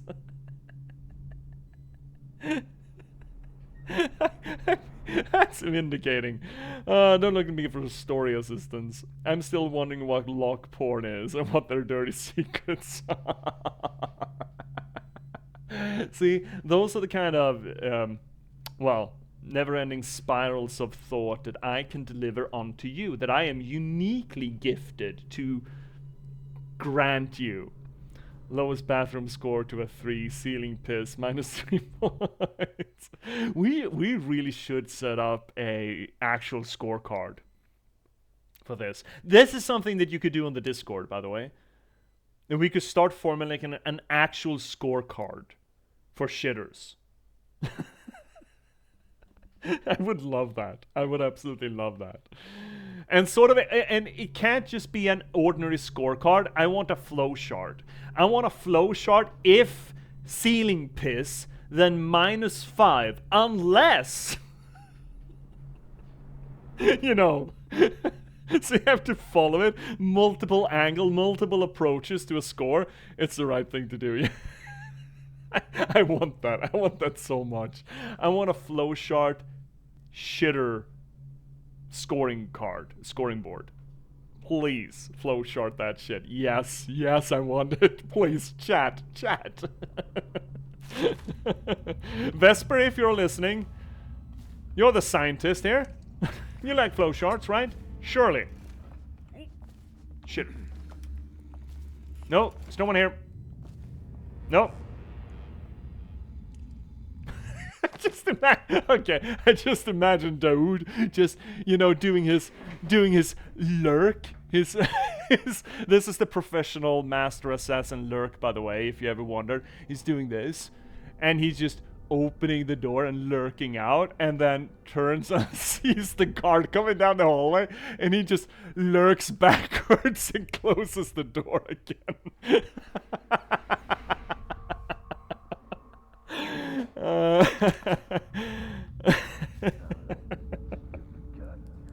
Oh, it's one of those nights. Oh shit, no.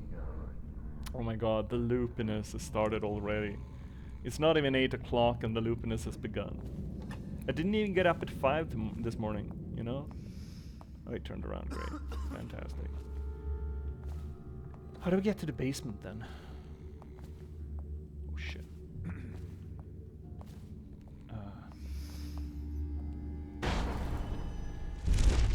Another. Someone get over here! God damn it. Okay, so how the fuck do we get downstairs?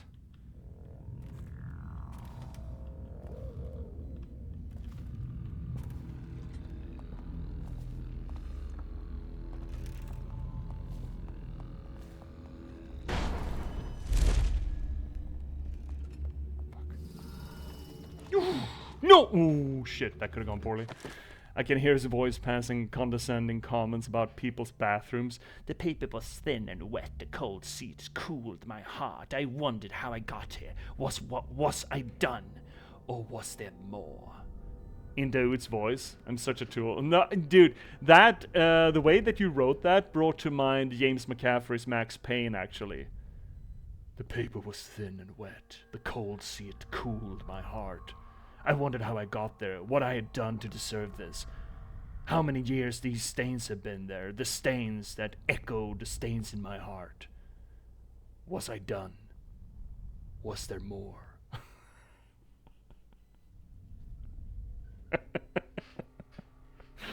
Oh my god. Tonight's stream, man. I'm sorry. I feel like I'm not giving this its due deference. But how do we get to the basement then?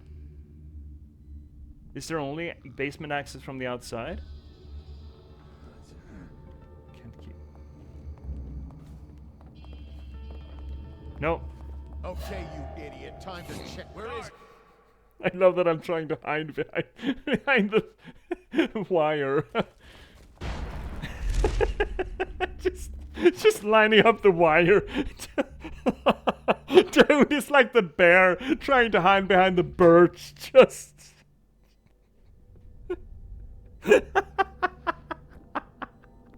Oh my god, we're dumb. Oh, it's great when we great minds get together like this. Yeah, it is. Oh my god. Okay, but I want to get into the basement. There was the reconnaissance that said that there was a way to get down. From the back end of the house, yeah?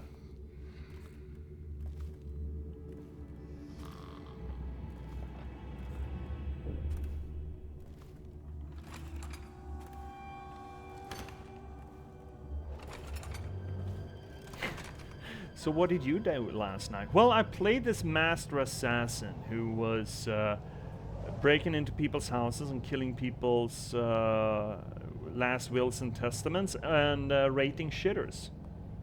He was rating shitters? Yeah, he was a special kind of assassin.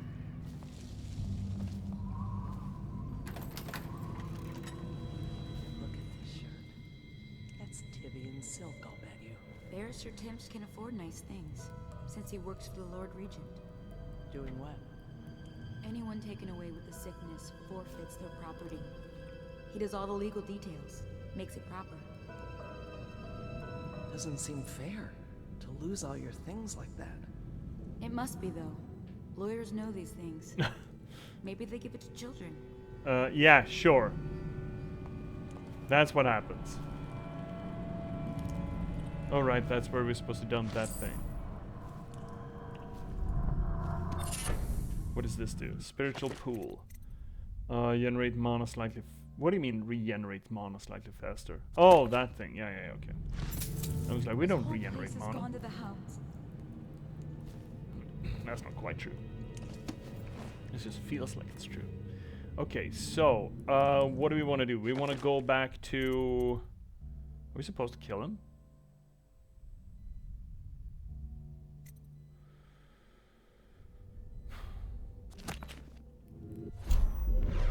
Okay, here's an actual hate chat. It's another room. One more room, I think. No, there's a charm as well back there. If I'm gonna go Thalia's route, do I have to kill Tamish? Or Timsh? Or can I just give her the deed? Will these two lines, the non-lethal and the lethal one, overlap or, you know, butt heads? Will they counteract one another, as it were? Cobblers, I'm looking at you.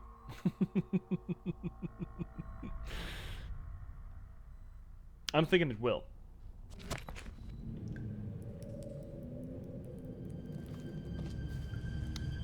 Do we want to go down here? I don't think we need to.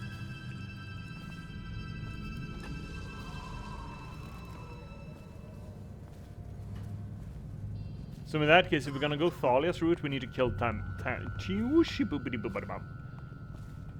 Timsh, right? Which I'm fine with, really. I don't mind. I really don't mind. It was a bit of a bellend anyway.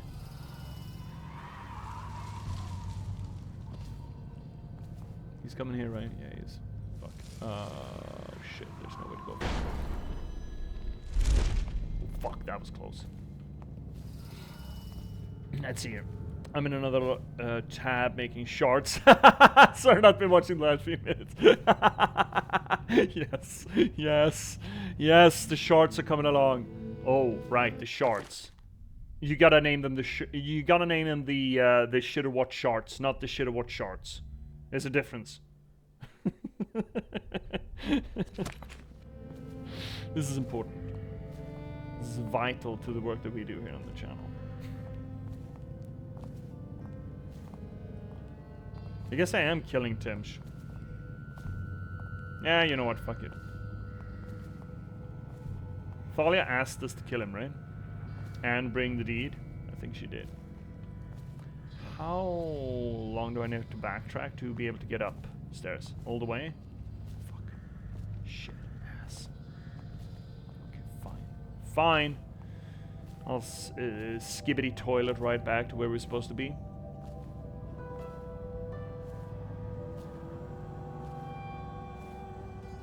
Oh shit. Don't turn around. Goodbye. Goodbye.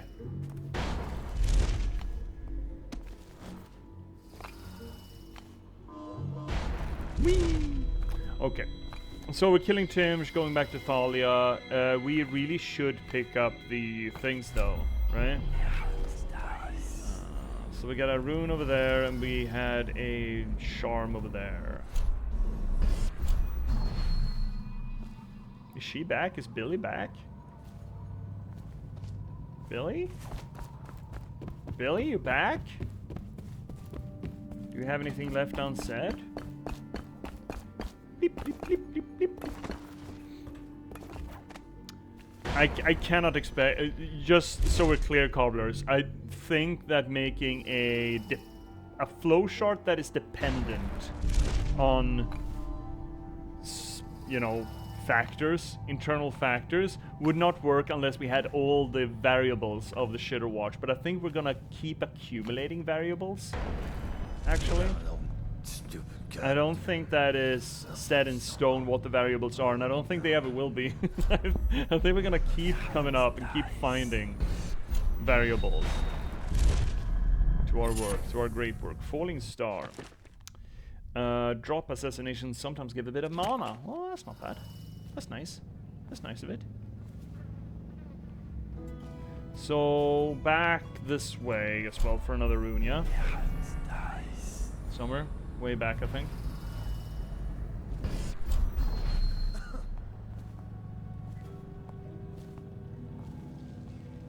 The Shoulda Watch bingo cards.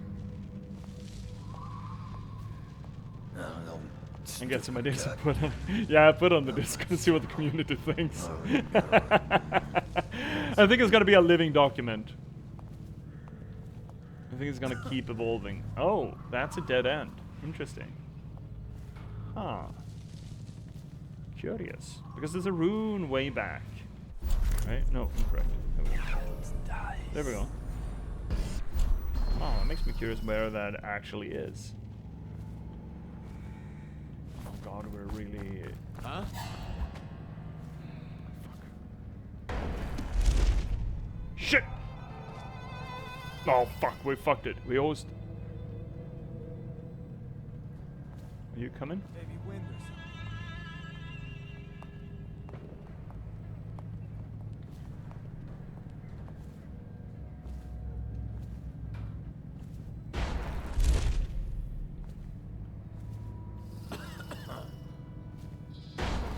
There we are. Now we're safe. We're uppy again. Woof! Woof and or doof. Oh, there's more? Okay.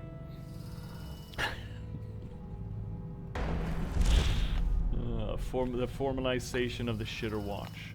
Let's see here. Where the fuck? Where's that lane all the way to the waterfront?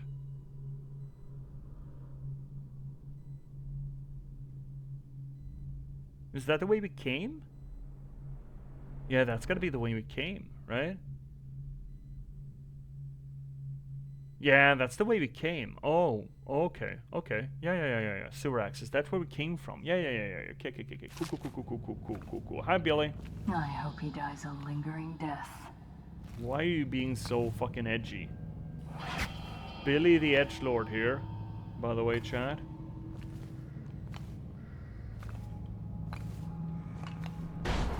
I guess it's easy to fall into that lifestyle trap when you're trying to become an assassin. Okay, so trope work. The trope is, oh, you're killing for a living, so you gotta be gruff and cool, you know?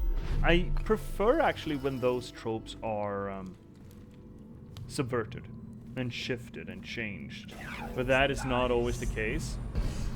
For example, an assassin that is chipper and happy and likes cupcakes and shit, and then she kills for a living, that kind of thing. I appreciate those subversions. It makes the character feel more like a person and less like a stereotype, you know?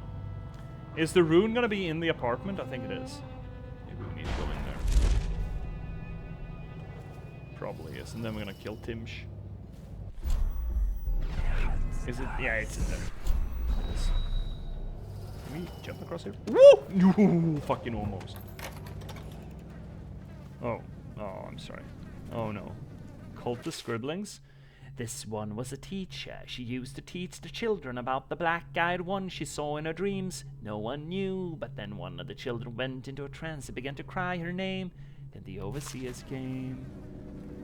That's the odorous sack. This looks like an outsider place. Oh, okay, I know where we're gonna put the car, though. Oh, shit! Could have warned me. I've always wondered, what does he smell like? Rotting flesh, wild flowers.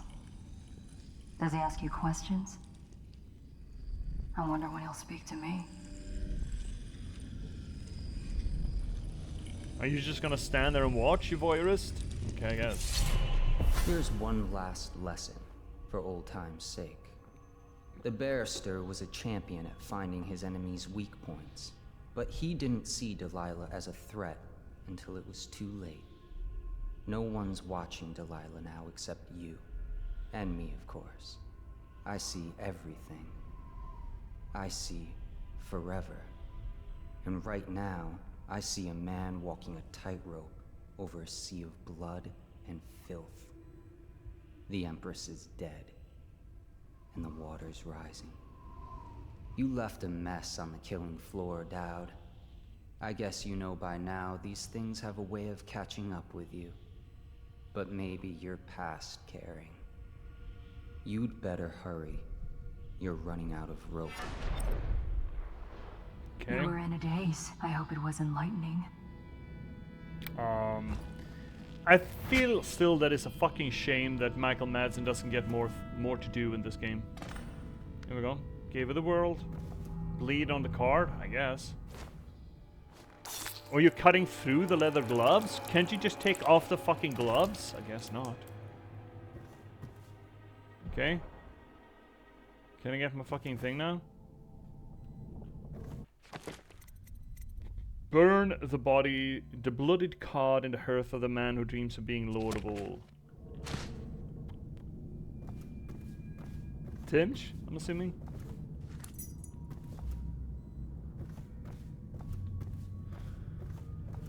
Okay, I mean, we're going to Timsh anyway. Fine, fuck yes. I'm realizing that as the next ad break is coming up hard on us. How did that happen? Chat? How did that, how the fuck did that happen?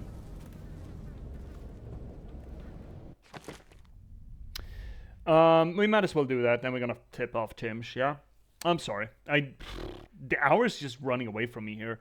Let's take another ad break. Please don't go anywhere meanwhile. I would never tell you to watch the ads or listen to the ads. Fuck ads.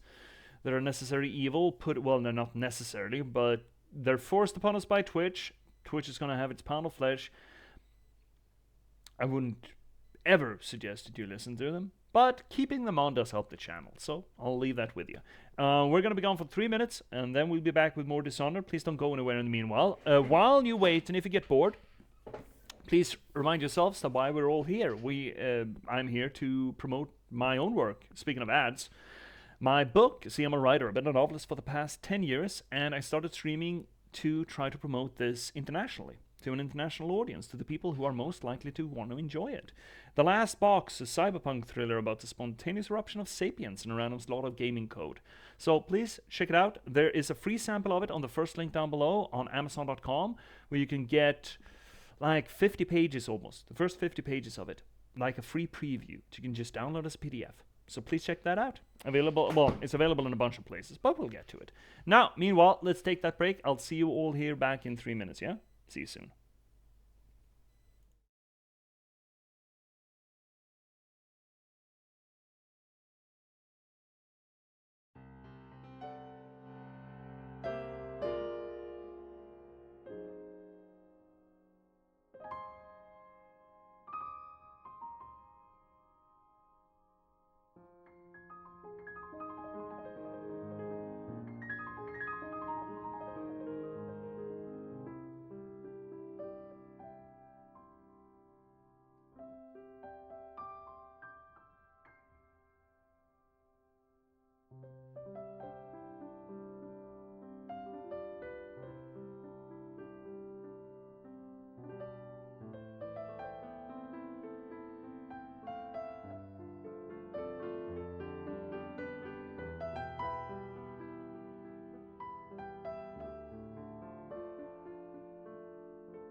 We're back! Hiya, Millie! Hiya, buddy! Oh, don't worry. It's okay. I mean, there are VODs, right? Even if you're a little bit late. We've had oodles of fun. We did a great shitter watch, and I think Cobblers is currently working on a... on a shitter watch flowchart. Because I feel like we need to put some work in to formalize shitter watch. Otherwise, we've been having great fun. We've been having great fun. So happy to have you here, bud. Welcome to the channel. I mean, you guys still got half of it left. We're about to kill a barrister. You know? Kill a landlord. Hello? No! I need help! Sorry, little girl. Can't have that. I'm gonna put you in his bed. Is that okay with you? I'm sure he's gonna appreciate that. I mean, he's gonna die. Oh, Thalia might not like this, but you know, there are worse places to be, I guess. At the end of your ropes. There we go. That's the tarot card. Should give us the last rune. It did? Well, there it is. There we are. Okay. We want to kill Timsh. He is on the floor beneath us. But if he's there, there's a lot of boys down there. Can he not come back up? I'd hate to have to wait for him though.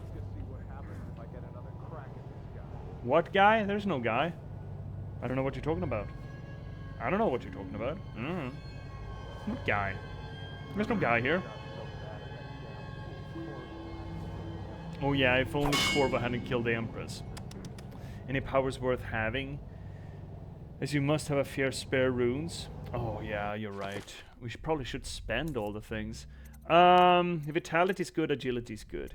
I feel like Shadowkill and Bloodthirst, I guess, but Shadowkill just takes away part of the cool stuff. What is this? See in the dark and see useful objects and security system through walls. Living being through walls as well, including sounds. Again, we're removing part of the charm. Agility though. Just for grabbing that. I mean, that's just good. Vitality. Yes.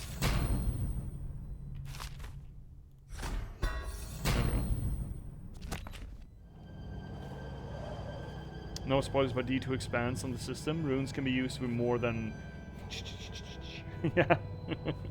Well, we'll get to D2 soon enough. Now he's on the second floor, yeah? No. Shit. Still down there, eh? Fuck. Well, it's not easy to get to him there. I guess we're gonna have to wait for him to get up here, but he sort of looks like he's coming up a flight, right? Oop. Hi, friend.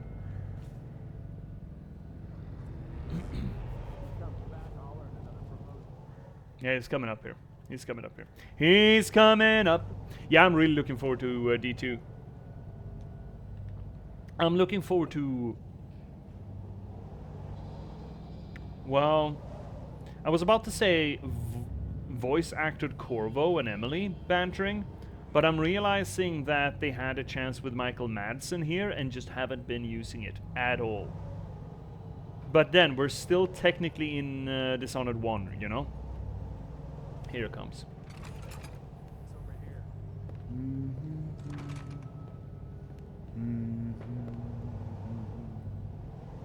Dude, turn around. Fuck. Dude. Oh, fuckles. Goddamn Timsh. Timmy! Get on the point! We got Timmy! a prowler on the loose. Prowler? What do you mean prowler? There's no prowler here. You're a fucking prowler. Oh, I'm back. Had to do something. Yeah, no Another toad. Someone get over here! That's just cheating. Here? Who sent you?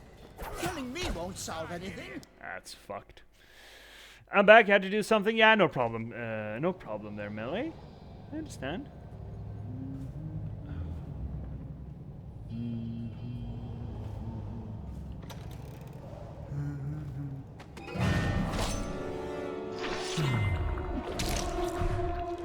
Okay, you idiot. Time to chat. Got him.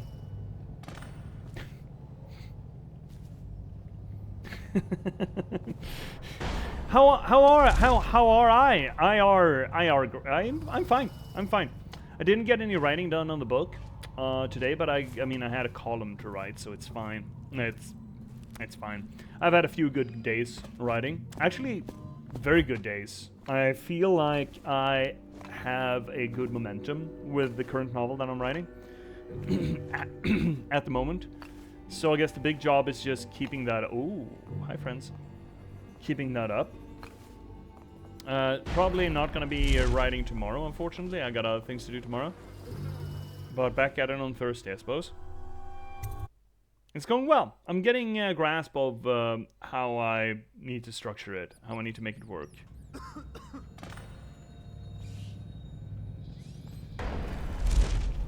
It's turning out well. I'm happy about it. I've had such surprising issues with this last novel. I don't know what it is about it. I've had troubles with the voice. I've had to rewrite chapters many times over. I think it's part I haven't been able to put as much focus on it as I usually get to do when I'm writing. What usually happens is that I work for 5 months as a teacher. Finish that work and spend a few weeks just off. Then I turn to writing, planning for another week or two, and then just get into the writing and write like 6 days a week. That's how I've previously done it.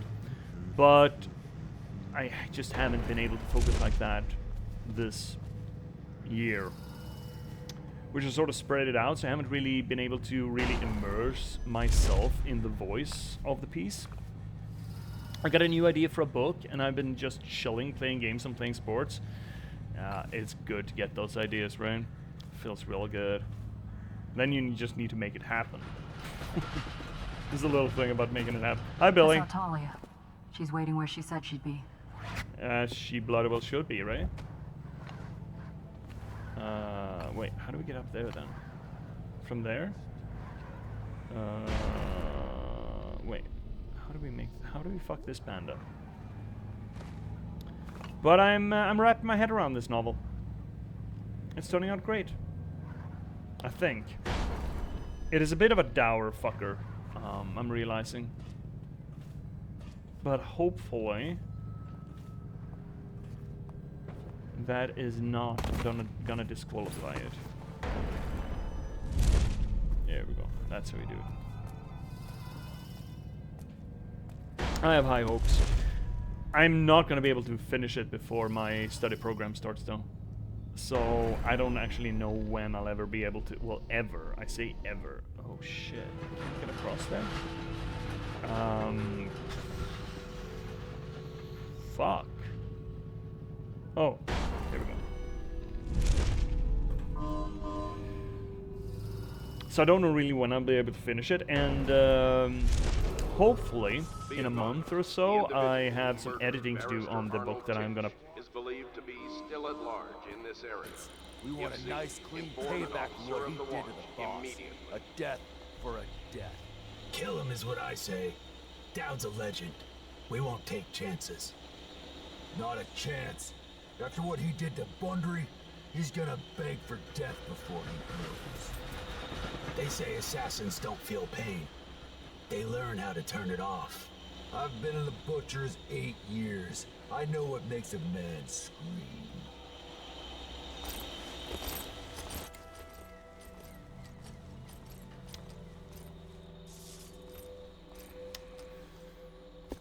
But as I've been saying, I do have plans to release a new book this fall.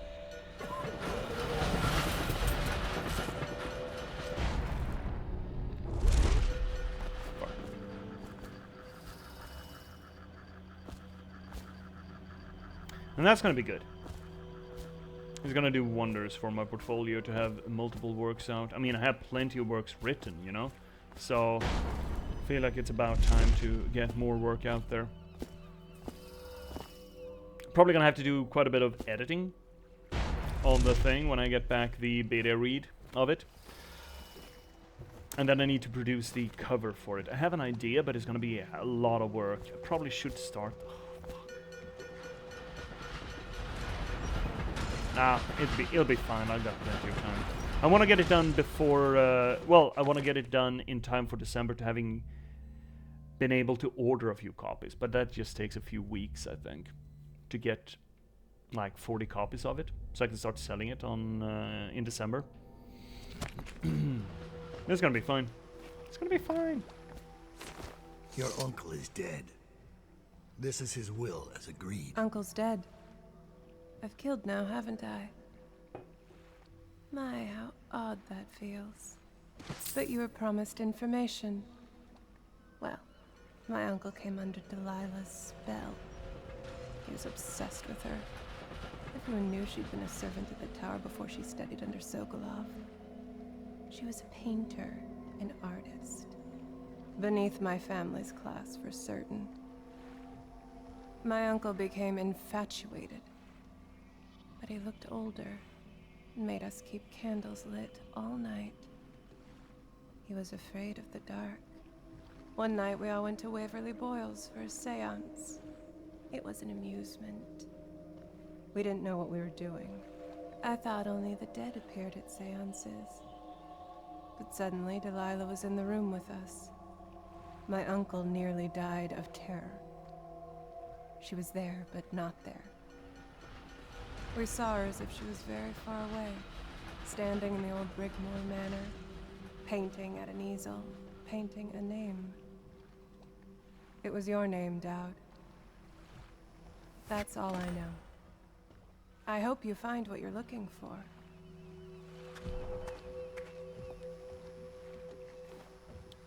That's not ominous at all. Also, again, I want to point out, I love the fact that the women don't have skirts in this world. I think that is a not so subtle nod to the fact that there is no gender inequality. Now, that nod, I mean, it follows through that there's an empress and there's a female heir to the empire, but unfortunately we don't see a lot of female-male role equality in the rest of the world, right? We don't see female guards, we don't see female hoodlums, which is a bit of a shame. I wonder why, because I feel like it's obvious that the game goes out of its way to make a point that there's no gender inequality. I mean, it's still a colonial society, but there's no distinction necessarily in power structure between men and female, men and women. Sorry, male and female, men and women. Which is good, but if so, I would like to see female guards, female hoodlums, and sort of a somewhat close to 50-50 share in the characters that we meet, and we don't. I wonder if they just didn't want to have us stick a sword through women. But you know, in true feminist fashion, why should that matter?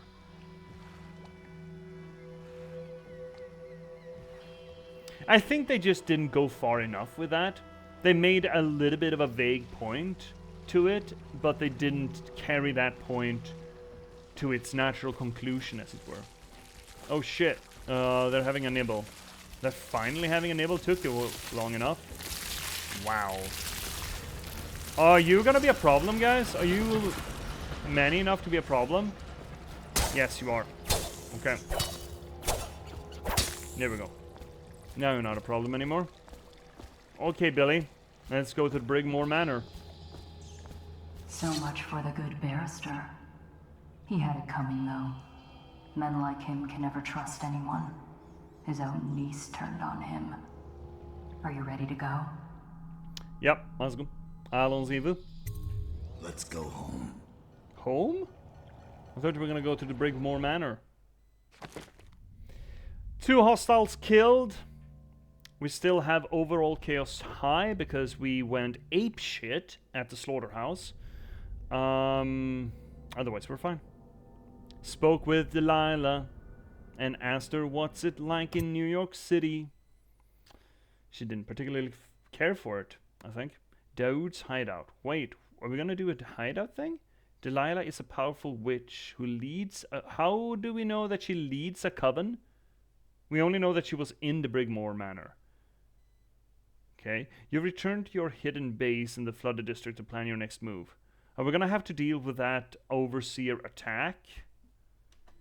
Jessamine Caldwell's hands. were all that was holding this city together. With her dead, this city was a fast disintegrating web of guardsmen, overseers, nobles, weepers. Maybe this was the world the outsider was trying to show me all along. For years, I'd held together a shadowy band of ex-mercenaries, street kids, and refugees through discipline and a bit of black magic. On the fringes of a city that ate up innocence and weakness. Maybe today was the end of that small world. I thought of Jessamine Colvin's hands shuddering as she lost her grip on life. Whatever doom was coming, I deserved it. My people didn't. Was that Billy? Improved armor. Sounds great. I mean, it's not like we ever get hurt, but yeah, great. Fantastic. Bolt capacity, combat, blah, blah, blah, blah, blah, blah, blah, blah, blah. More bone charms, sure. Blah, blah, blah, blah. Nothing to display. Not a single favorite coming up. Yeah, it was Billy. Okay. That's a weird reveal to have as a slide, isn't it? Also, I still feel fucking bad for the fact that Michael Madsen only really got voiceover work for the exposition. Why the fuck not let him have some fun with the character? You know? Why not let him have some sort of responses to the way that we play? Something. They're really not utilizing him, I feel. But maybe this was in the day. I mean, okay. I want to check this. When did the Knife of Dunwall, when did this come out? 13? 13. April 13. About a year after. Is this so firmly entrenched in the days of silent protagonists that they just sort of half measured it? Kind of feel like yes. It's a damn shame. I don't really feel like they're doing all they should.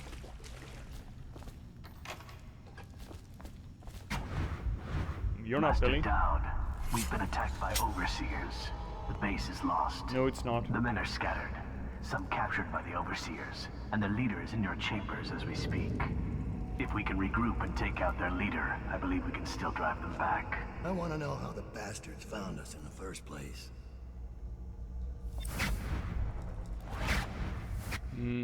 Oh, let's see here, Cobblers. Far Cry 3 came out in 2012, so I'd said, yeah, it was a typical of the day. Far Cry 3 doesn't do much, and it was a peak AAA interaction at the time. Yeah, maybe it's just they didn't... It's easy when you're in a creative process, and sort of, especially when it's a corporate creative process, and you're chasing the tail of the dragon, as it were, especially publishers. This was published by Bethesda, and let me remind... Okay, what did Bethesda... What were they working on at this time?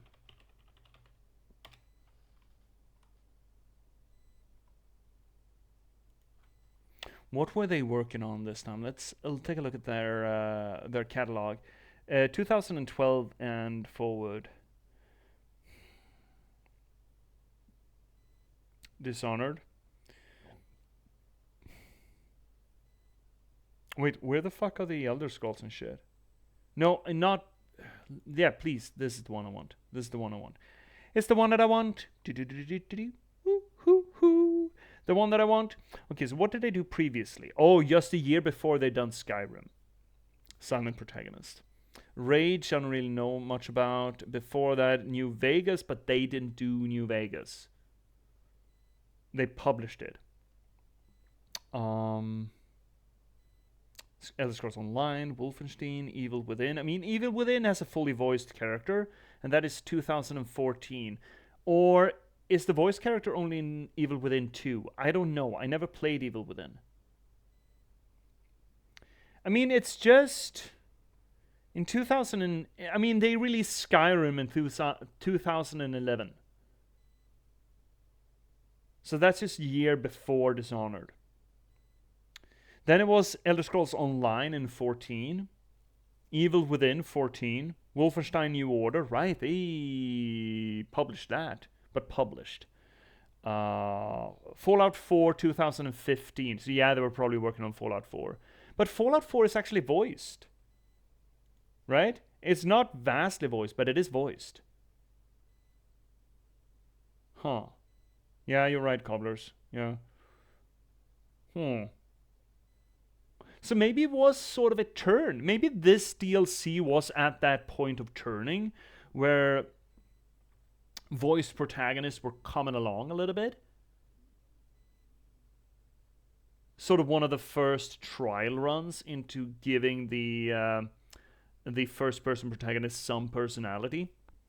Speaking of games with personality and silent protagonists, I feel like the new Dooms, should be something that we play on the stream. Is that on the shortlist? It fucking well should be, right? The new Dooms. Speaking of things that are that I've heard are very good, I don't think Doom is on here. Oh my god, this list is so fucking long now. No, it's not. I'm gonna put up Doom here. Oh my god, this list is not a short list anymore. I need to clean this fucker up. Holy fuck, it's getting long. Doom. The new ones. I've heard that they are very fucking fun. And I think there are things to talk about vis-a-vis Doom, even though it's more of a shits and giggles, you know, all guns blazing kind of thing. I think there is still literary criticism that you can pull out of that format. So yeah, maybe we're just now with these DLCs coming into the idea of a protagonist with actual personality. So they're not, you know, the tabula rasa, the clean slate. The reason, okay, for everyone who's curious and doesn't know already, the reason why you do this, why you don't give the protagonist any personality on their own, is so that they are a clean slate. That is to say that the players can project whatever they want onto that clean slate, so that hypothetically they can associate more with the main character. At least that as many as possible can associate to the main character. Because if you give the main character personality, then you will disassociate him, or them I should say, from, well, it's mostly him, but disassociate them from most of your player base while associating them to fewer of them. So keeping them quiet, keeping them faceless, is a way for us to be able to put ourselves in their shoes, as it were. That is the reason why you do that. Of course, doing so makes the gaming experience almost exclusively, not quite exclusively, but mostly an escapist effort. That is to say, a way for the players to just escape into another world. You are not so much telling a story, at least not with the protagonist as a focal point. Now, they usually still tried, and to some degree of success, giving the protagonist some sort of, well, agency of their own. But it's usually pretty silly, and it's driven by a lot of projection from the secondary characters that you have around you, that are sort of projecting onto the main character what they're doing depending on your choices. So it becomes this weird middle ground, really. And in this our day and age, I feel like they've really gone away from that and just leaned hard into, we want to tell this story. And if we are focusing on telling the story, then everything we should do should be in service of that story. Now that's, I like to think, the hallmark of a good storyteller. Everything you do is in the service of the story. Then if some people don't like the story, it's a fucking shame, but that's the way it is. So you got your Last of Us. When did The Last of Us come out? Speaking of which, it must have been at this. No, not the TV series. The original game. It must have been around this time, right? 14. Yeah, it's around this time. PlayStation 3, 13. So yes, the original Last of Us is around this time as well. That leaned hard into the idea that we have an established person or persona, or two of them really, that drive this specific story that we want to tell. And after that, we've had plenty of examples of that being the case in games moving onward. For example, when did Red Dead Redemption come out? It's got to be around this time as well, right? The original, oh, not the original, but 2010, yeah. So maybe there was a paradigm shift. Then again, it was a GTA, it was a Rockstar game, and they've done that for a long time. But let's say we got The Last of Us, we are later getting Horizon Zero Dawn, we're getting Ghost of Tsushima. All these games coming out, I think, all of them in the second half of the 10s, right? Where you focus instead of having an established person.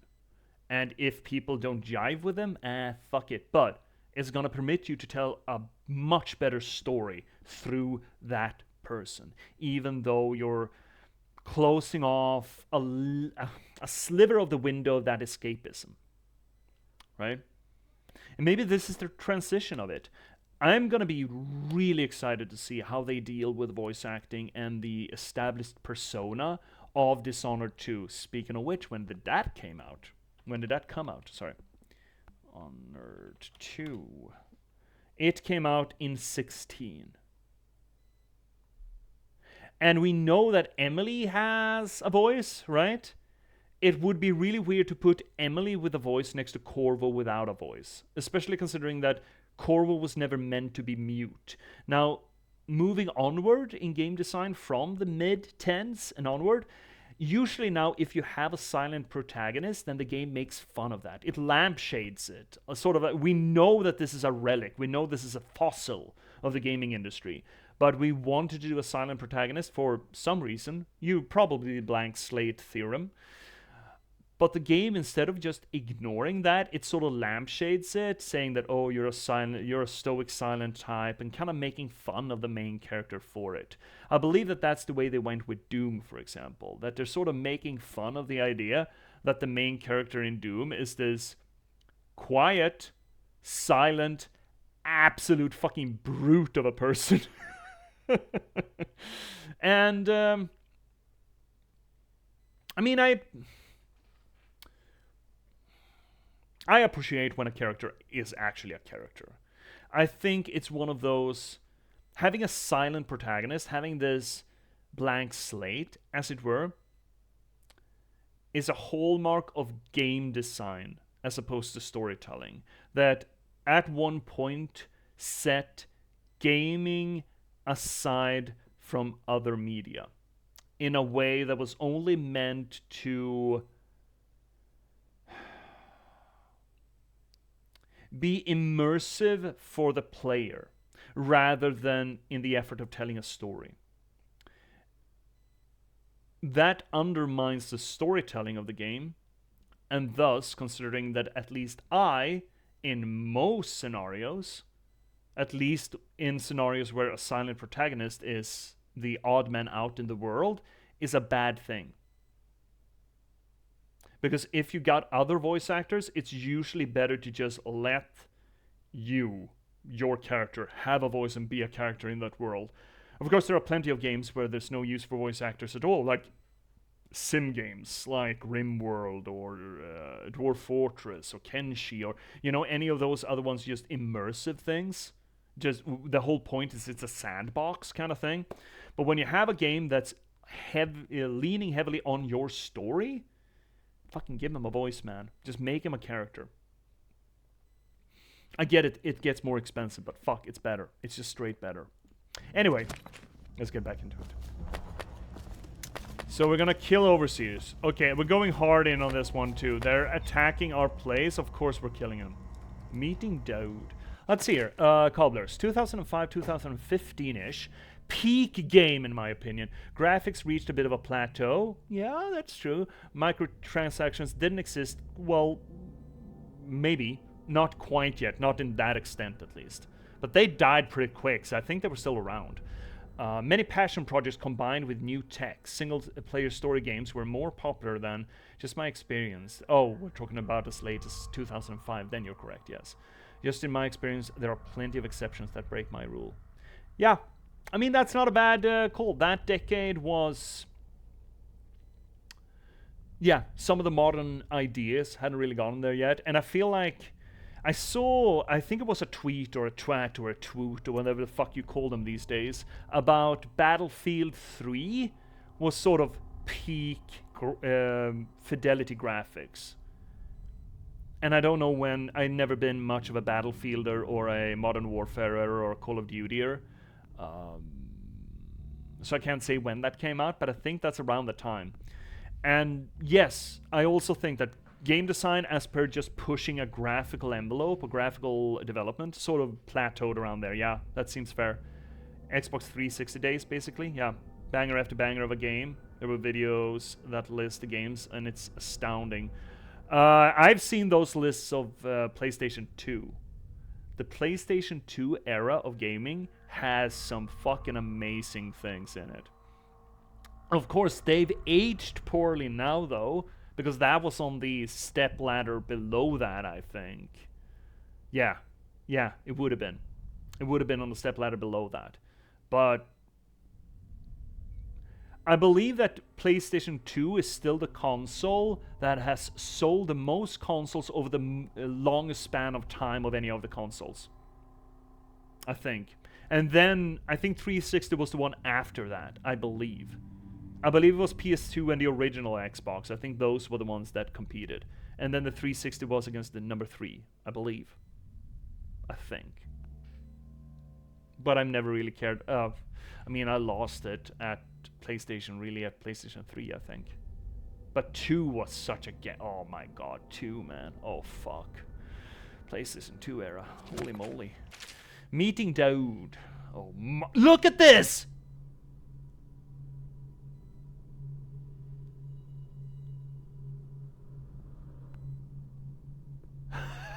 Look at the length of this fucking thing. We kind of need to read it, though. Another stinking mouth, that's what my mother said. A mouth that'd need feeding for years on, then would sass her every time. Oh, it's probably from Billy. Interesting. First words I can remember her saying that.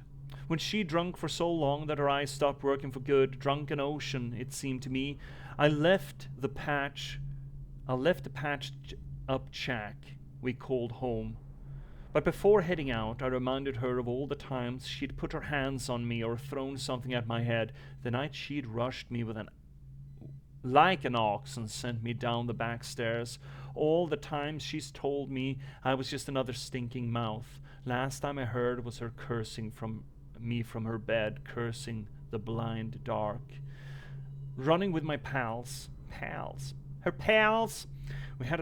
We had to stay sharp to make enough coin to keep from starving. Same story across the aisles. Not the biggest kids, but sometimes the smartest and the meanest when we needed to be. The only way to stay off the back alley and mattresses. Not desperate enough to go out on the drain flats with the mudlarks. So it was the knife for us, trying to catch the eye of the hatters or the boys from Bottle Street so they'd take us on. But when a dandy from Serkonos stepped down from his polished coach and cracked my dear Deirdre's pretty head and left her twitching and dying in the muck, I snapped off one of the wooden gazelles on top of the coach and drove the splintered end into his eye as deep as it would go. Last I saw of Deirdre, she was still, eyes wide to the grey sky. But now I like to remember her with a smile, laughing from the void at the one-eyed dandy with the gazelle coming out of his head. Let's talk a little bit about death scenes. Wall of text, right, Cobblers? Cobblers, you see what I mean, right? None of the text we had in the original game was this long. None of them. Not a single one of them. There were 2 or 3 paragraphs, tops. Not a fucking scroll wall. This is bad editing. This should be delivered some other way. But we're going to read it because I think it's about Billy. But before we continue on, let's talk a little bit about death scenes. The one we have here is as far as death scenes go, I think is it's an evocative one. What we have here is brain damage. We got swelling in the brain, bleeding into the brain. That causes this slow in comparison to what other example I'm going to put forth, where you see the person that you knew and loved drain away in an inexorable, painful way. You know, the big brain injury, and you just see them jerking and their eyes flickering, and there's confusion and at best almost no fear. It's just straight confusion, like they can't understand what's going on. It's like they can't feel what's going on, and you just see the personality of them slowly, I mean over the span of seconds, drain out of their eyes, and they're slipping away. It's not the serene bleeding to death where they get to maintain themselves. It's the loss of self that is the horror there. It's almost like seeing a slow motion stroke, which I guess it essentially is. Absolutely one of the most horrific death scenes that you can have. The alternative to it that I think is evocative as fuck as well is the immediate one. Both of these evoke the same thing, but the immediate one I also love. It's illustrated well. It's a piece of shit horror movie. I can't even remember the name of it. It wasn't very good. But there's this intro scene where, of course, someone's wife dies, because 50% of the time the wife's only purpose is to die to motivate the main character. Unfortunate enough. The main character is a detective. He's been hunting a serial killer. The serial killer calls him and says that he's outside their home. And he rings the doorbell. The wife walks up to the door and peeks out the little peephole. And the murderer shoves a power drill through the peephole into her head. And you see this venue from the side of the inside of the door, where she's standing against the door, and she starts shaking for like a second and a half, and then just rustles to the floor like a wet sack of potatoes. The instantaneousness of loss of soul or personhood, the flash between person and meat. So what we have here is the slow degradation of that over the course of, like, I don't know, a few seconds, where you see not the body breaking, but the person slipping away from that body. And the immediateness of it. Both extremely good depictions of the horror of death. Evoking pretty much both the same things. They're underlining the loss of person. Either when you see them being dragged away with confusion on their lips and don't understand, and then there's just less and less and less in there that can feel confusion until there's nothing. Or that immediate flash when you can't even tell. Suddenly there's just nothing there, and it just collapses. My dog says, I'll catch the rest of the VODs. Oh, yeah, of course. Great stream, latest bud. Thank you so much, Cobblers. It's been, as always, an absolute pleasure to have you. You and your dog. See you later. Next stream is going to be Thursday, by the way. Thursday evening, just so you know. Anyway, I just wanted to reflect on that, because that was a very... I feel like, as far as Walls of Text goes, that was a good depiction of...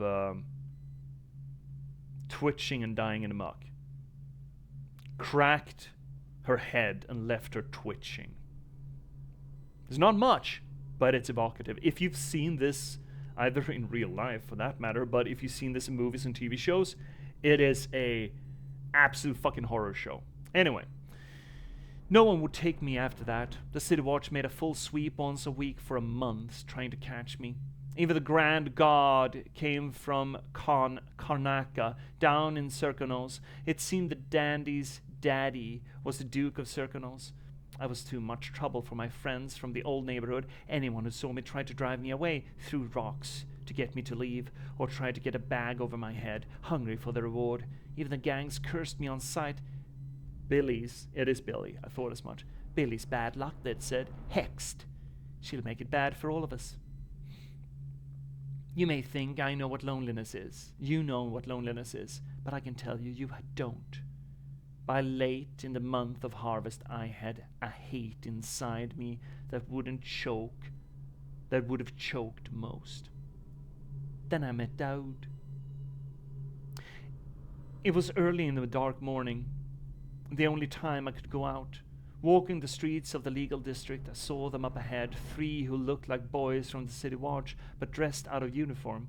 They were out for blood and coin, running some kind of murder racket, waiting on a drunk barrister to stagger out of a bar just the right time. I didn't see him at first, but in the flicker of an eyelid he was on them. Out of the cold night air, he used a single blade, nothing else, and it only touched each of them once, at the left side of the throat. Their blood splattered and steamed on the cobble's quick movements, an occasional grunt, dark hair, and the glimpse of a long scar down his face. I think pretty much every male face we've seen had scars down their faces. There's a lot of dueling scars here.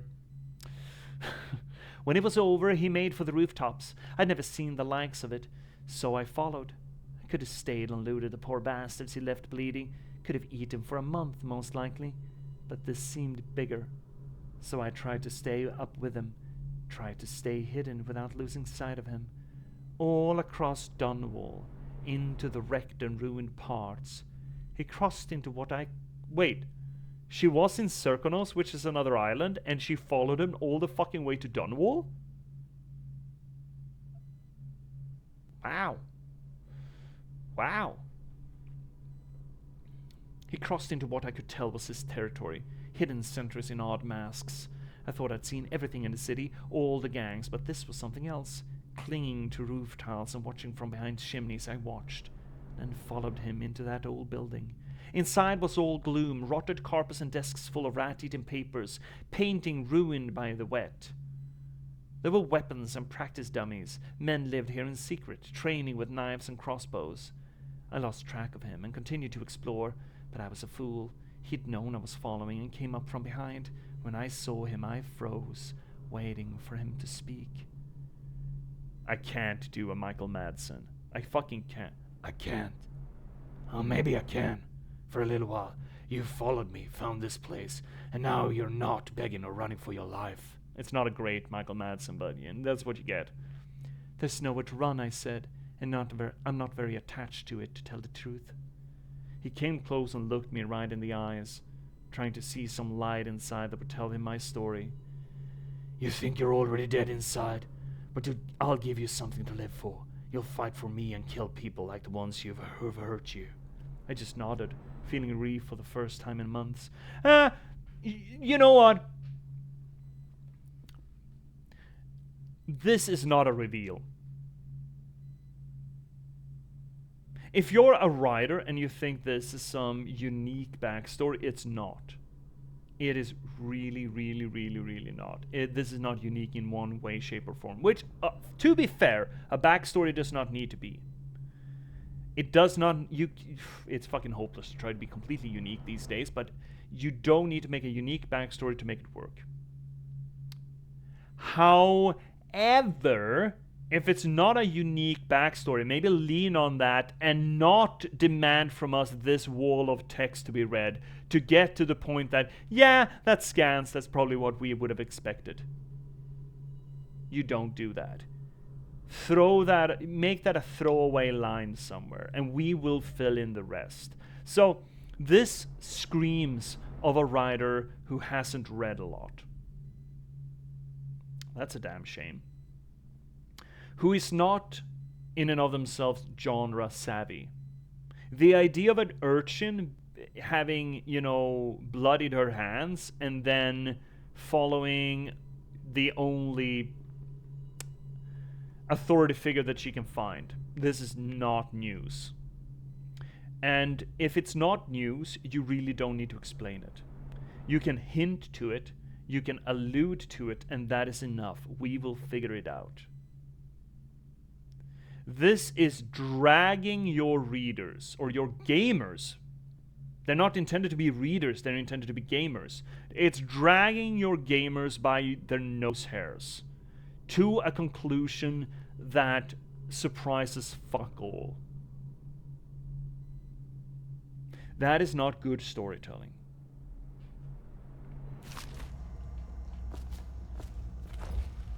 That... Oh, fuck. That could have been delivered in little clues if you actually permitted Billy and Daoud to have conversations. To have banter, to have back and forths. Which is exactly what I've been screaming that this game needs. This DLC needed that.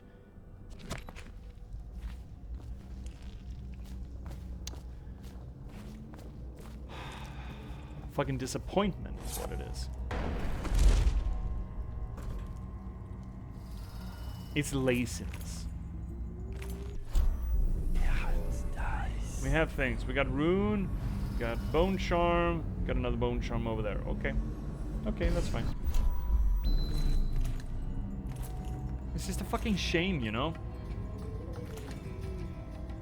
Oh, I'm hearing music.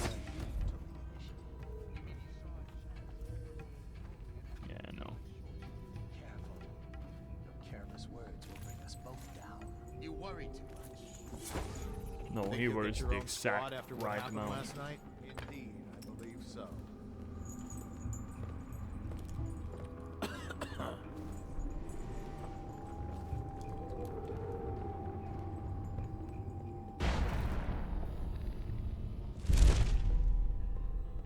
Huh? Guards, to me! Get behind him! A promotion for the man who kills this one!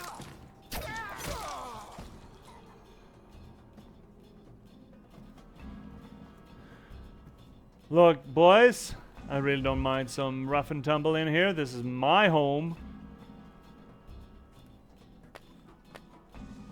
If you come and dance with the devil, you better fucking not miss, you know. Well, dance... What is it? If you shoot the king, you go for the king? What is the saying? You shoot for the king, you better not miss? No, that's not it, right? That doesn't sound right.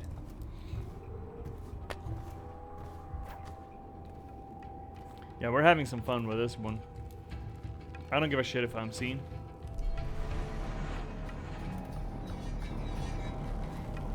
This one's done. There isn't any fight left in him. Shit, okay. No wonder they keep to the shadows. Let's flush him out. Got you now. Help! Take out his That didn't legs. work very well. And you fucking oh.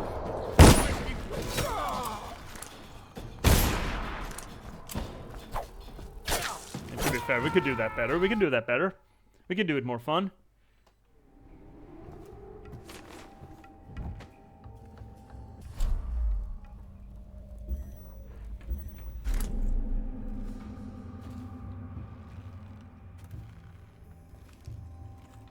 Actually. Oh, fuck. That's fucking dumb. Oh my god, misclick. I was like, oh, I'm gonna zoomies. And then I fucking shoot. What an idiot. Idiot streamer, by the way. This one's done. There isn't any fight left in him.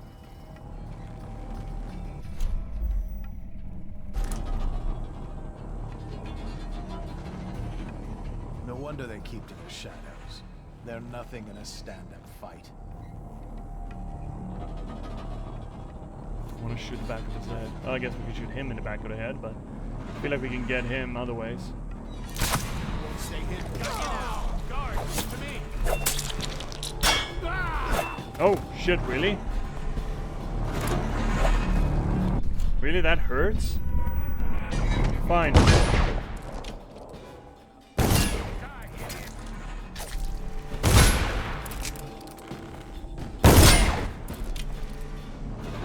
Is that really how that will work?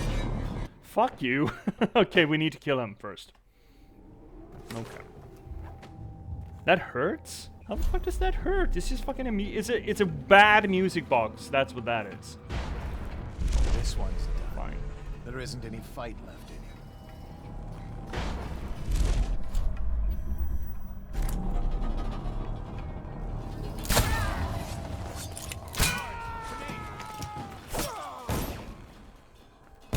Oh, come on.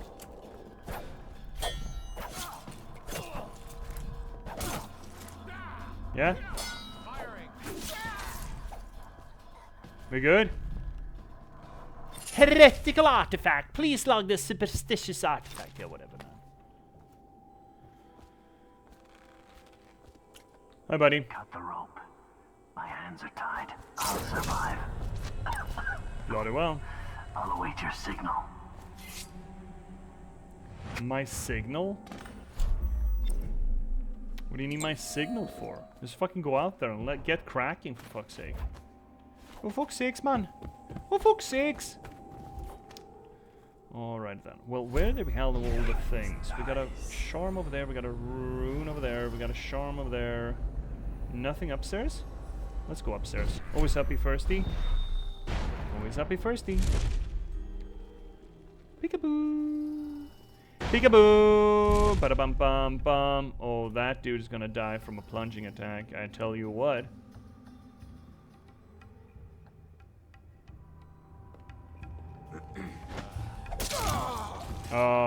That felt weird, but okay.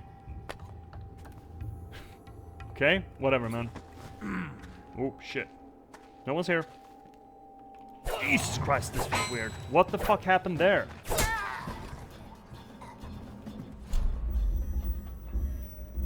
Where's the gun? There's the gun.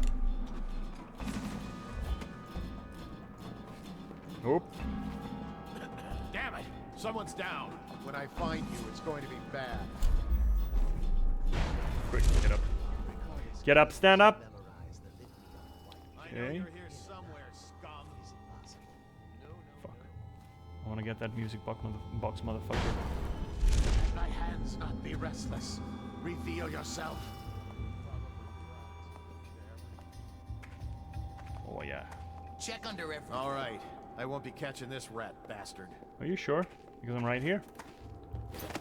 I'll feed your heart to the hounds. I need more men. Whoop. Die! You're late to reveal. Just hit. Your spirit is failing.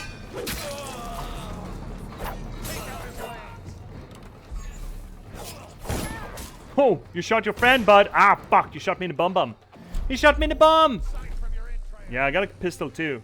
Are you throwing grenades? Well, look at you. La-di-da, la-di-da. Whoa, hi, friend. One mistake. Oh. You're finished. Oh. As the litany says. No, you don't. There are... Ooh, fuck you. Probably shouldn't have come into my home, you motherfucker.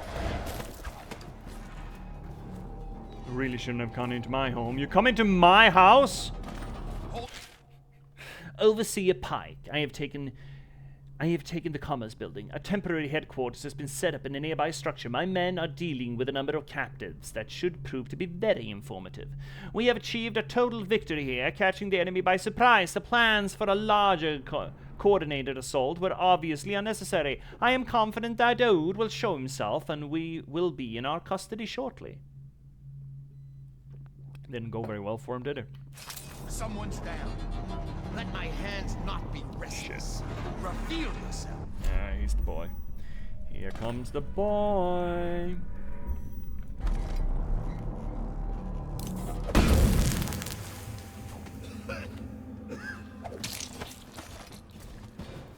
Guess that works. Guess that works.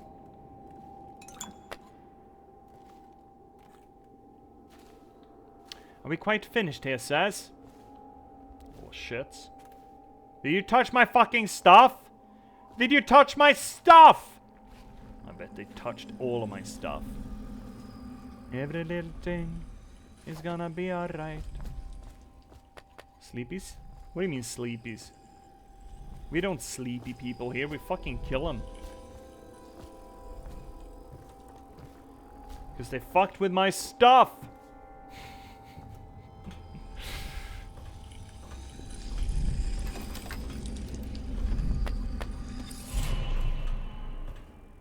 Eradication of Black Sally. Oh, Black Sally, bam-a-ram. Oh, Black Sally, bam-a-ram. Black Sally got a child, bam-a-ram. Where? There's a thing here, right? Yeah, there's a bone charm down there, so we're gonna do that. And there's another captured assassin, and we need to kill the fucking music box motherfucker first. Oh, that's not a bad choke bomb.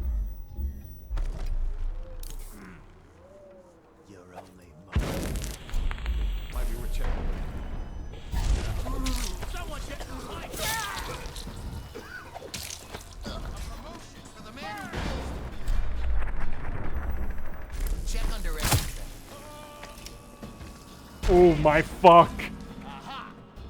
Clear the line. Okay, that was pretty fucking hard. Okay, this is it's kind of fun to do high chaos. I'm not gonna lie. Okay, that was pretty fucking hard. We got another ad break coming up, chat. Coming up in 1 minute. Please don't go anywhere. I will never tell you to listen to the ads. Fuck ads. Except if it's my own. But letting them run does help the channel. So, chat, I will see you in 3 minutes. If you get bored, why not check out the last box's free sample down below on Amazon.com. And until the ads have finished running, I'll see you soon. Yeah?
Okay, you know what, chat?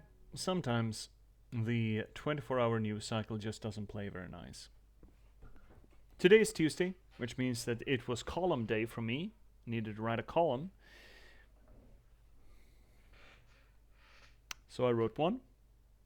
Now I'm seeing that Elon Musk and his fucking used to be Twitter. Yes, I am dead naming Twitter. I'm sorry if that I hope that doesn't offend. I really hope not, but come on, it's Twitter. They're complaining openly to the public that advertisers are boycotting them. They think they're entitled to advertisements. And they release that now, 4 hours after my deadline for the column? How fucking unfair is that? Here I am. A little ink slinger from Sweden. With a fucking deadline. And they undercut me like this. Did you find the avatar and restore your honor? The avatar? Restore my honor? I've just been killing people. Vesper? Which avatar? Restore my honor? I mean, we saved Emily. Are you referring to something else? I bet you are. I bet I'm just too slow. I bet I'm just too upset at Elon Musk having the goal to come out with something that deserves a column this fucking hard just a few hours after I put mine up. Sometimes, man. Sometimes the 24-hour news cycle, you news it, and sometimes it just newses you. Dishonored. You need to find your honor. Yeah, all right. Yeah, dude. Vesper, I got it in my other pants. I don't know where my other pants are, but I'm sure they're around here somewhere. Dude is back at his home, though. So I bet you Dude is going to find his pants real fucking soon, yeah? So let's see if we can help Dude find his other set of pants. I'll await your signal. What do you mean my signal? I don't need your goddamn signal. No, we haven't gotten it quite yet. I feel like this DLC is just on the verge of being done. And then we have one more DLC episode of this before we head into Dishonored 2. I'm really looking forward to Dishonored 2. So into Sukaru, find the avatar. I need to rewatch that. It's been a while since I watched it, and I kind of want to again. Move slightly faster when carrying corpse. Nah, I don't care about that. Screw it. I'm going. I gotta get back. Right. I really want to rewatch the second one too. Or the Legend of Korra. I like Legend of Korra. I understand that's a little bit of a hot potato, but I liked it. I thought that the moral ambiguity of Legend of Korra was really cool. It wasn't so much about getting the power. It was learning to use the power. And I appreciate the hell out of that, actually.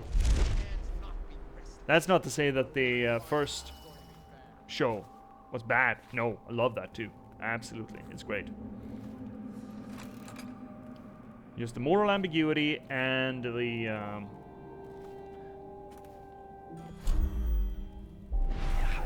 it's down, right? Yeah, it's down. And then there's a rune over there too. Okay. Okay. There's a really, really, really appreciated chorus. Sort of, she just comes to the power. That's not the problem. The problem is that she doesn't really know how to use it or where to turn it to, you know? And dealing with the trauma of it all. Yeah, I really like Legend of Korra.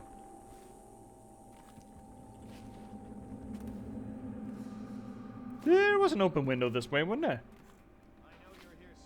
I'm not here anywhere. You're here somewhere. You're scum. I'm not scum. You're scum. That poor fucker's gonna die.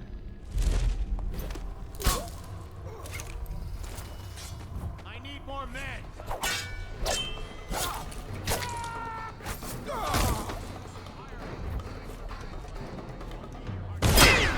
Ow!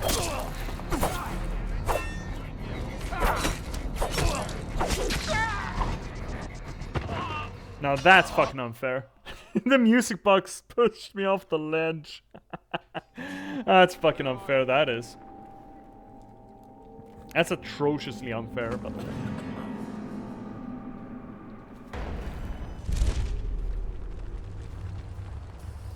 Jesus Christ, you really jump. Is that the agility thing? So there's a music box around there somewhere.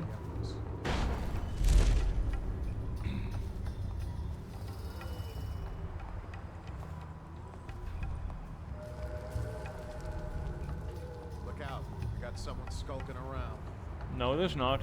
You're skulking. I'm not skulking around. You're skulking around. You're in my fucking house, you piece of shit. If he comes back, there's the music box, motherfucker.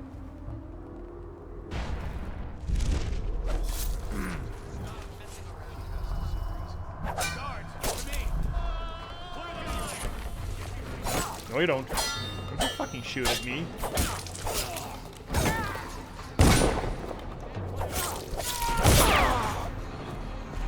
Another fucking music box. Why are there so many goddamn music boxes all over the place? God. Oh my fuck. That's point blank, that is. That's not. I'm hitting you! I'm hitting you though! Fuck off! Oh my god. Fucking cheating.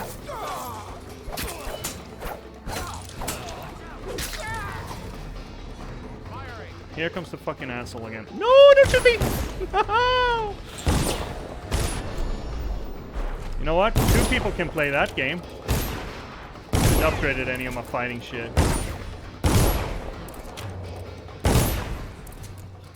Here comes another motherfucker. You just fucking try it. Where'd he go? Here comes that bastard. You know what? I don't like you.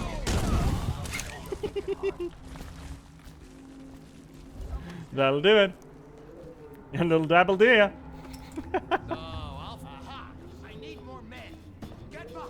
You cannot see me here, possibly.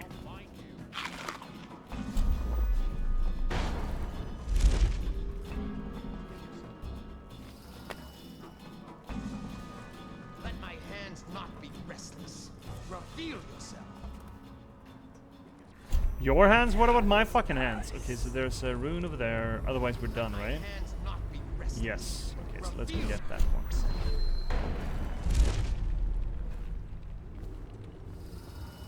Where are you? Not here.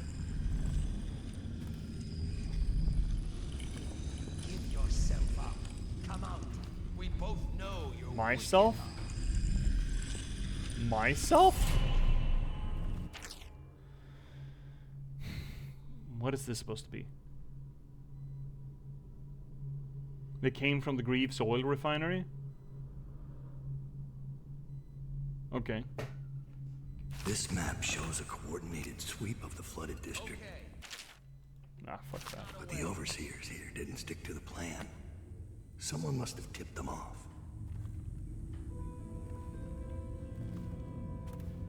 Oh, we got a trader in our midst. Oh no! Oh no! Well, I guess we're going hacking and slashing.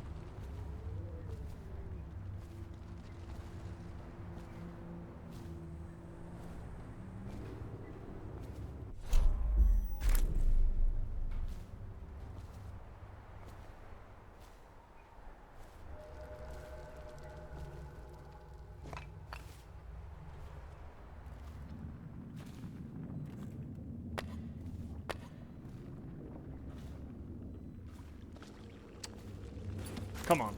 I'm jumping here. There's a boy.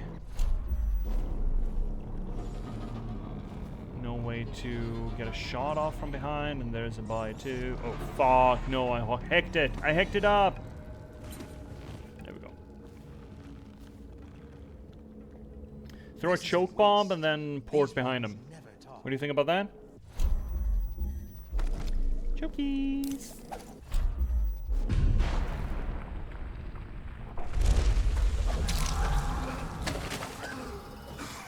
Shit, can't get by there.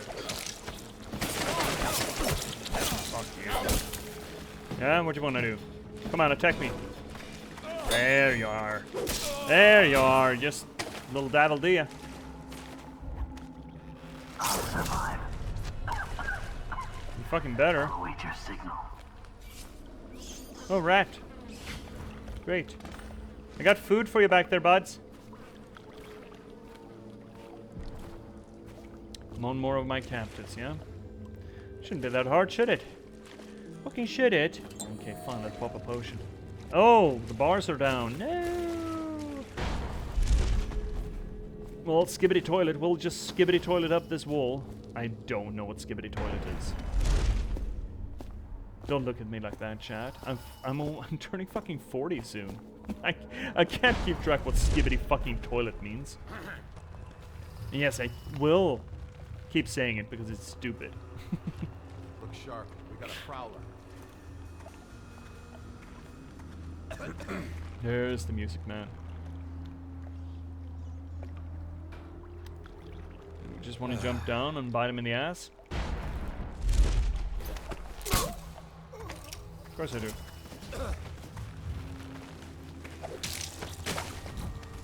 Anyone else?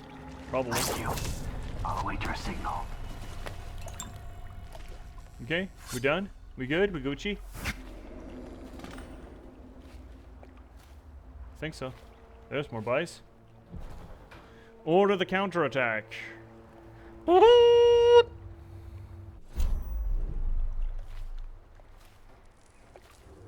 You should probably have a more overt, or covert rather, sorry, more covert summoning signal than a trumpet going. Hey, what the fuck do I know, you know?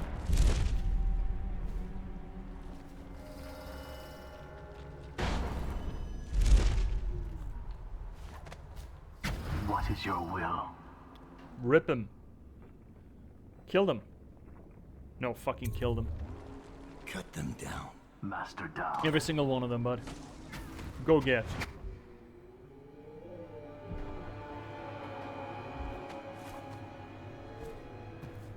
Oh, you did it? That was quick. Why did I have to do everything? Yeah, just fucking go get him. Yeah, just get him. Fuck him. Fucking overseers. We ain't got time for that. Give me a report. The Overseer leader is dead. We gave his body to the River Crusts. After you freed our men, they routed the remaining Overseers. We control the Commerce Building again. They were planning a larger assault, but this group of Overseers attacked early, without the others from the Abbey. Where's Lurk? I'm here. I was held up. The Overseers had us trapped. They've... Oh. You. Yes. Me. Everything is falling into place. Though I'd hoped the Overseers would be capable of finishing you in one try. Overseer Hume was just a little too ambitious. Fortunately, I still have one card. Why are you after us, Delilah? Lurk? Sorry, Dowd. But you knew this was coming. Did I? Even if you didn't think it was so soon. You've been slipping. Ever since the Empress died. It's my time now. Your little empire's fallen to bits. Your men are dead in the streets, and our dark-eyed friend has lost interest in helping you. Quiet, Delilah. You're right. But I'm going to show respect. Dowd, blades out. We'll do this properly. Sure. Whoa, what do you mean properly? That's not properly. That's fucking cheating. I shot you first.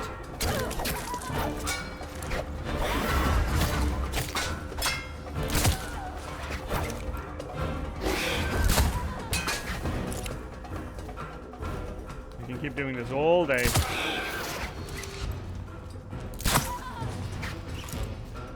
All fucking day. Well, no, I'm running out of ammo, actually.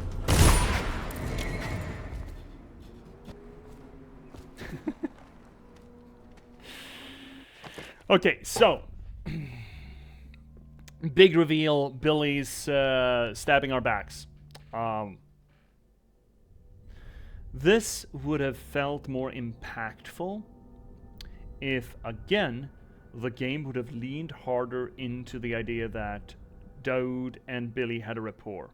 Now she's only been around us and talked at us. We haven't had a conversation with her. You can't build a relationship between two characters where only one side talks to the other.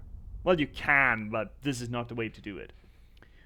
this would have felt a lot heavier if you'd had those conversation bits that I've been asking for, that I've been begging for. They have Michael fucking Madsen on the floor. Could they just hire him for the 20 minutes it took him to read the text scrolls? Didn't they have money to pay him for the rest? And maybe they shouldn't have picked up Michael Madsen for this role. Right? What's the point of hiring well-known actor for a role if you don't use them? What is the point of paying a good actor for a role if you can't pay them enough to actually let them have an impact to the role? In that case, maybe they just should have gone with someone else than Michael Madsen. If that is the linchpin here, should have gone with someone else. Sorry, it's fucking truth of it. This would have felt a lot better if it was earned. I knew it would come to this, Dowd. It's our nature. No, it doesn't have to be. Fuck's sakes, we're a fucking family. Well, so much for having a problem killing women.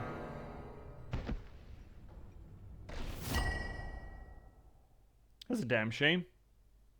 Wasted, really. You once told me Billy Lurk was your finest pupil. Fast and strong with a sharp mind. It's no accident she was the only woman you ever trained.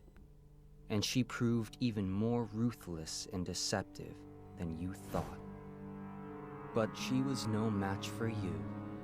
This is why, in a city of horrors, parents will scare their children with a legend of Dowd, the knife of Dunwall, who never chose sides, who preyed on the city's lords, who never swore fealty, who brought down overseers, once even an empress. I wonder what the final chapter will be. What happens to scary monsters in the end? Not that, as it turns out.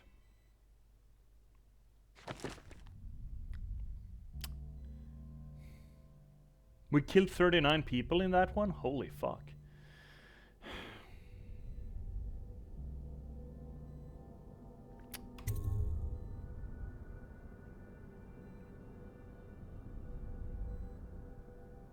This feels like a rushed tack on.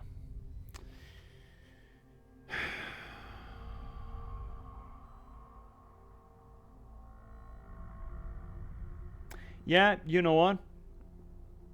See? Ricardo Barre. That name was not attached to the original game.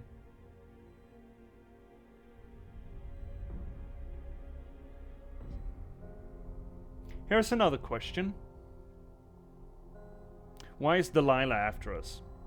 Why did she plot our downfall using the Overseers? That seems to suggest that there was a long coming planned attack. Why? Why was Billy in cahoots with Delilah? Sure, these questions may. Oh, we're still getting the song? Oh, that's neat. Yeah, we are, I think. Those questions may come up in the second DLC. I fucking hope so. I hope they kick Barre out on his ass. Oh, Barre. Ricardo Barre. Probably not, though.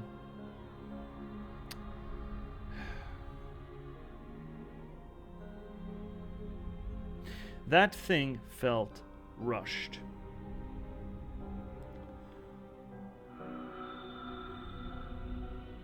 That thing felt...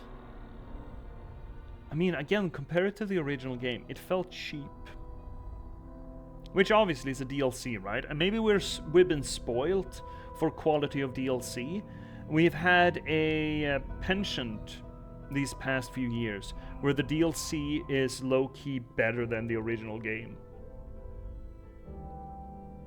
I'm thinking Elden Ring, I'm thinking Bioshock Infinite, I'm thinking I had a few. I thought I had a few.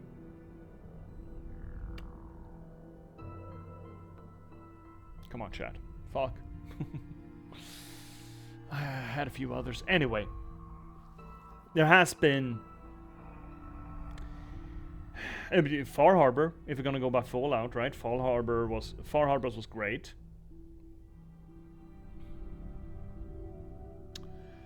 And this just felt tacked on because we wanted more gameplay. We wanted people to keep buying the game and keep playing the game. It feels essentially like the microtransaction of DLC in comparison to the main game. Now, maybe I'm being overly critical of this DLC, but if so, I'm doing so because it turns out that the main game was so fucking good. It was well written, it was well paced, well designed, and this is just more gameplay tacked on in the same aesthetic without the same storytelling muscle behind it.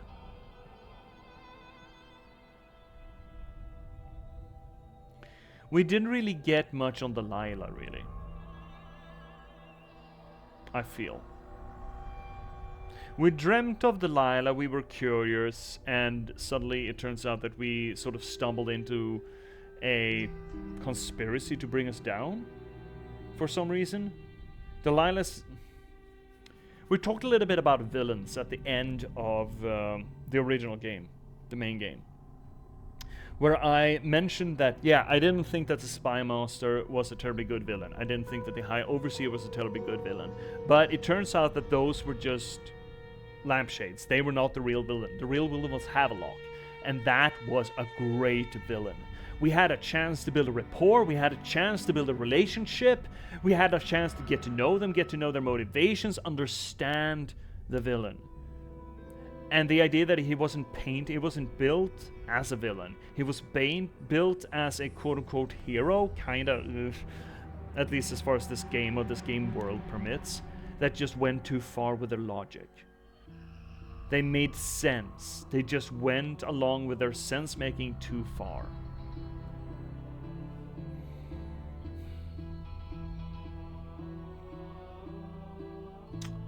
Here, nothing makes sense. The villains are not fleshed out. The final confrontation feels undeserved, and it doesn't have any weight to it. Killing Havelock had a lot of weight to it. Killing Billy meant nothing to me, because Billy, even though she had been present, fair enough, she had been present with us throughout the entire thing, but there was no point to that. There was no relationship between her and Daoud that we got to feel, right? It wasn't exhibited in anything.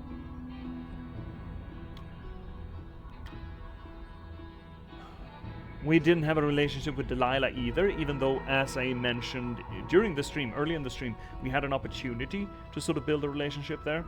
There was none. There's no explanation why she was there at the end, other than dragging us into DLC number 2. Things just happened. There was just intrigue here. So, in storytelling, you separate intrigue from, well, at least meaning. I don't know a better word. I can't think of a better word for it right now.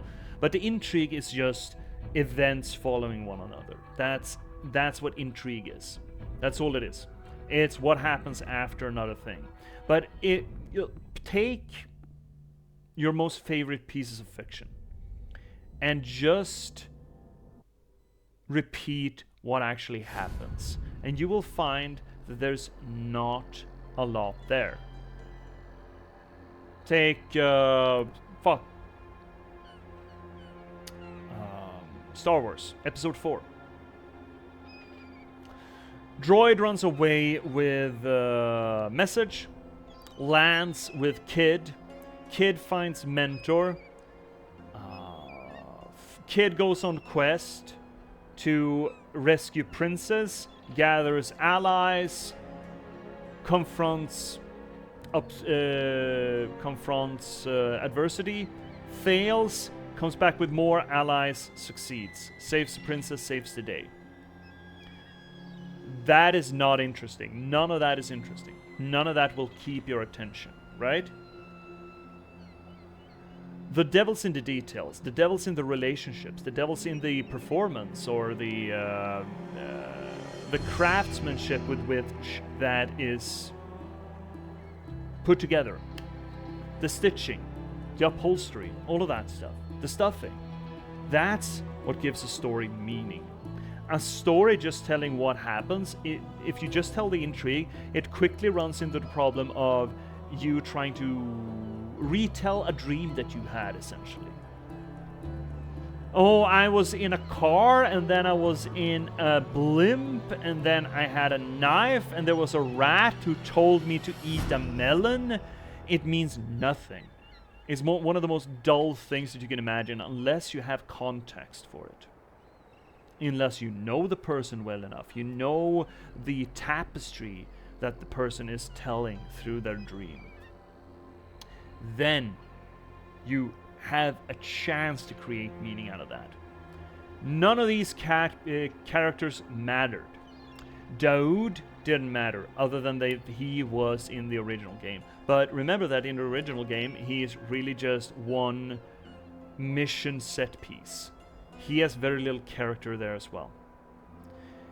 His character was also different in the main game than it was here. In the main game, he has he talks to himself, he talks to the people around him. He's a bit of a chatterbox, as it turns out, in the main game, for the small parts of it that we are in close proximity to him. This game, I think he says less in this DLC than it does in the main game. At the very least, if you compare it to lines performed per minute of exposure. So there's even less of Daoud in this DLC than there is in the main game. We get voice lines out of Billy, but even though Billy is present, she's just delivering exposition to her. She has no personality, except for one voice line. She calls Delilah a bitch. Means nothing, especially considering that Delilah and Billy seem to have been in cahoots for some god-awful reason. So even that little bit of personality doesn't matter. It doesn't tell us anything. It doesn't inform us of anything. So Billy is not a real character. She's at best a exposition fairy. Delilah has the potential of character, considering we're exploring her backlog, her lore. But even so, her motivations are completely oblique. Her only interaction with us really was when the ivory statue came to life, which was cool, but again, misutilized. That interaction underperformed because it was overused in its singularity and underused in its concept. Turning the whole thing into a profoundly bland product story-wise. The only thing it does is get us to see more Dunwall. It shows us more Dunwall. And what it shows is relevant. It is interesting to us. We get to see the actual whaling trade and rage against it, as it was. That is interesting. We get to see the legalities behind the plague, which is not as interesting, but it's relevant. I guess that's it. It was only 3 missions, and the last one was just a rehash of a level that we've already seen and gave us nothing more of Dunwall per se.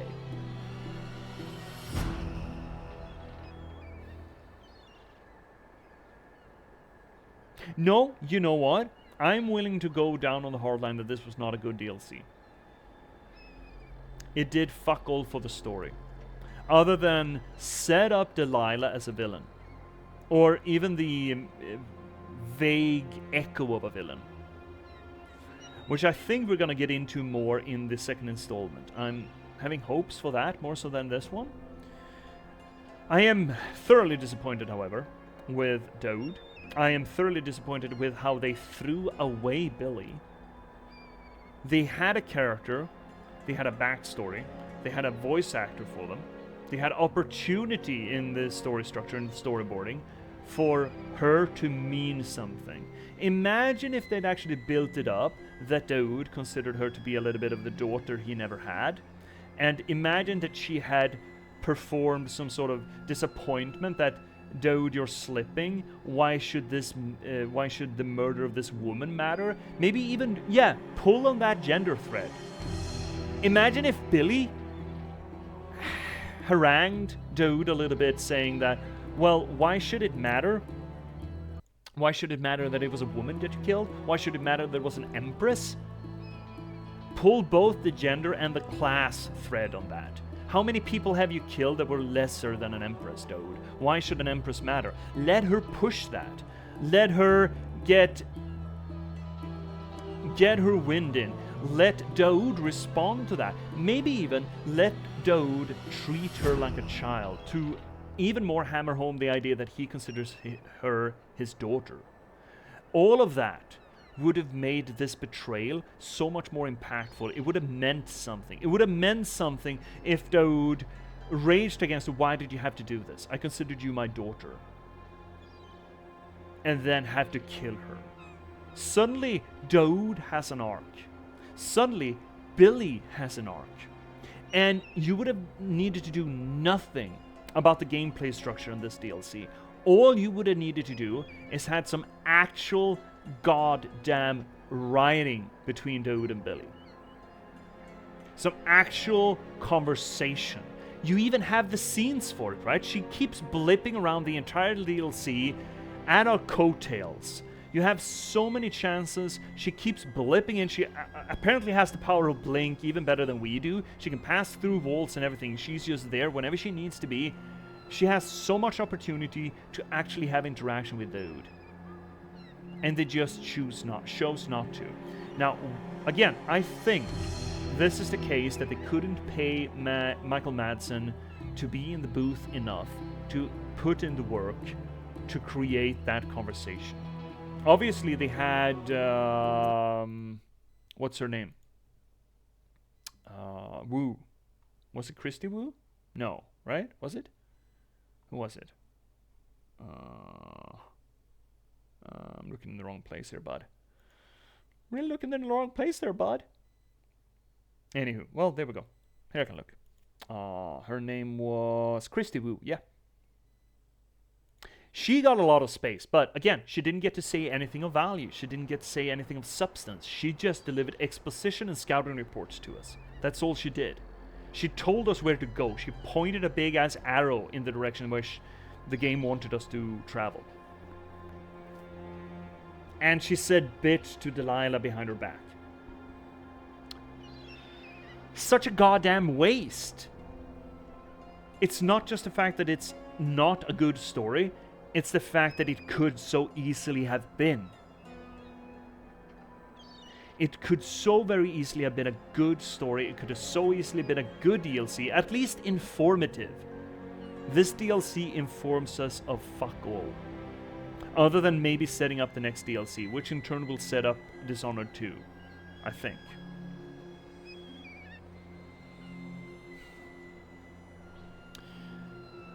So why did they use Michael Madsen at all? Theory time. I think it was a publisher decision. I think that they had Michael Madsen for the role. It's a name that draws attention. But they didn't want to splurge the money for actually using him. So the publishers pushed that you need to use Michael Madsen. Okay, well, we have 5 hours of VA work that we want him to do. No, we can only pay him for 1 hour.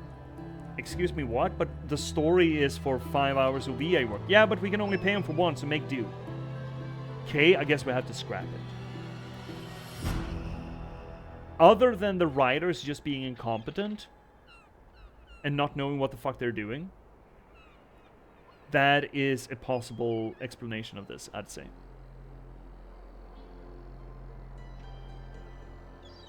Damn shame. Damn shame. Damn shame. Well, I'm not gonna get into the Brigmore, I think it's Brigmore Witches, the second DLC, until, well, not tomorrow then, but Thursday.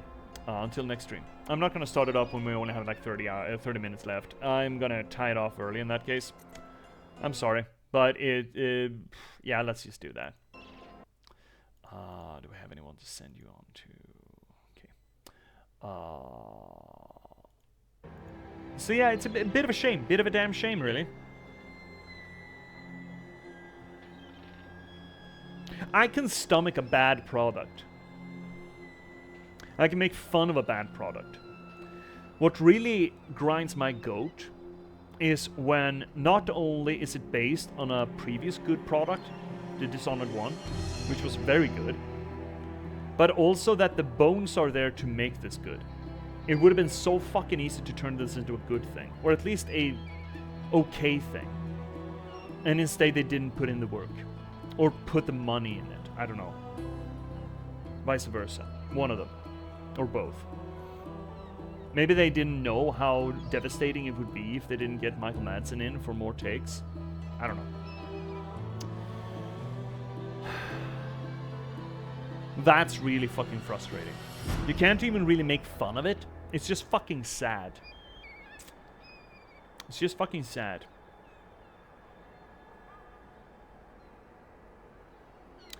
Huh. Oh well. Chat. Let's do the outro spiel. Please don't go anywhere. I'm gonna send you on. I will also tell you what's coming up next on the channel. But before we do that, I will tie it off for you, everyone watching on the YouTubes, on the YouTube archives. I will want to remind you, though, on why we're all here. Now, we're not just here to shit on games and rate poopers in games. We are here to try to apply some literary criticism or literary theory to the games that we play. So we analyze them, we pick them apart, we do close readings, structuralist analysis, deconstructions, anything that we can get our hands on to figure out what makes the games tick. We do this not just because it's fun, not just because it's raising the bar with which we value the games that we play, and raising that bar will in turn inevitably also raise the public opinion of games as an art media. But I do this for solipsistic reasons. You see, I'm trying to promote my own work. I'm an author, I'm a writer. I've been a novelist for the past 10 years, I've written 8 books in that time, and I started streaming not to become a professional streamer, but to try to promote that work, and specifically in concert with actually releasing one of my novels. The Last Box, a cyberpunk thriller about the spontaneous eruption of sapiens in a random slug of gaming code, and the people who are unfortunate enough to have to try to reconcile with that fact. I think it's a rather good book. It does a few things different than most other AI media. If I'd have to compare it to anything, if you're really strong-armed me to do so, I would put it on a wibbly-wobbly sliding curve between William Gibson's novel Neuromancer and Spike Jonze's movie Her. I think it's very good. I think it could stand as a springboard for public awareness about the conversation, the overdue conversation about transhumanism, that I think we as a society and a species are well overdue in having. So I would highly recommend that you check it out. It would mean the world to me, really. Where can you check it out? Well, we're not chat. First link down below is going to get you to Amazon.com, where you can get it as either an ebook or a print-on-demand copy. But on Amazon, you can also get the first 4.5 chapters of this for free as a preview. It's a PDF you can just download with almost 50 pages. The first 50 pages, I think it's like 47 or 46 of it. And that's probably going to be enough for you to figure out whether or not you're going to want to buy it. And if you do decide you want to get it, chat, and you don't want to get it on Amazon.com or not, second link down below is going to get you to an aggregate feed instead. Books to read, where you can get it either as an ebook or a print-on-demand copy at a bunch of different sites. A ton of them. Can't keep track of them all. They keep adding new ones and even changing names, but the most prominent ones are probably Apple Books, Barnes & Noble, Bibliothek. No, not Bibliothek, it's changed name. I can't remember the name, but Rakuten Kobo, at least. So please check it out there. If you want to read something of mine that's not quite as lengthy as a full-length novel, well, we're not chat. Third link down below is going to get you to my online archive, where I post short stories, piece of poetry, and even a weekly column coming up every Tuesday. So one came up just a few hours ago. Goddamn Musk coming out with column-worthy news stuff just after. Goddamn asshole. If you want to join the community, if you want to carry on these conversations about narratology and storytelling in games, books, movies, whatever have you, talk about weird lore or myth, or maybe give your 2 cents on the Shitter Watch chart that we're designing, Swing by the 4th link down below. It's going to get you to our Discord. Please do. I would love to have you there. I would love to have you with our growing community.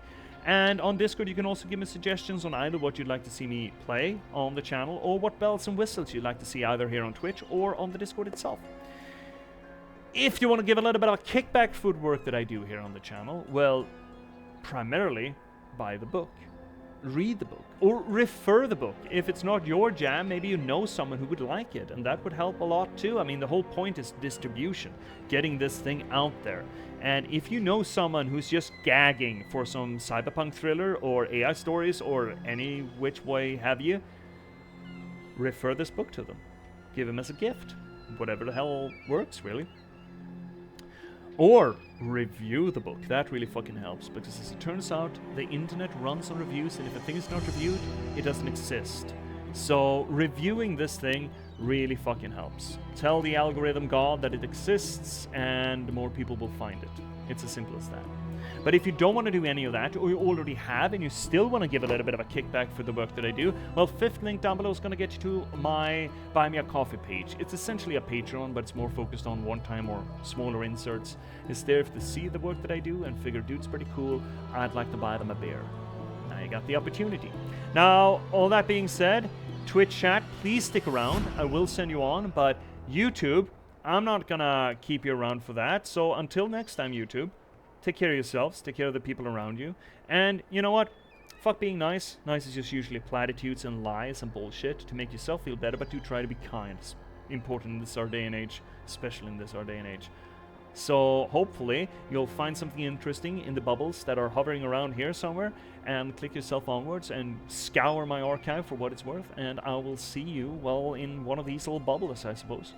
Or just swing by Twitch to catch us live sometime. Thank you so much for hanging out.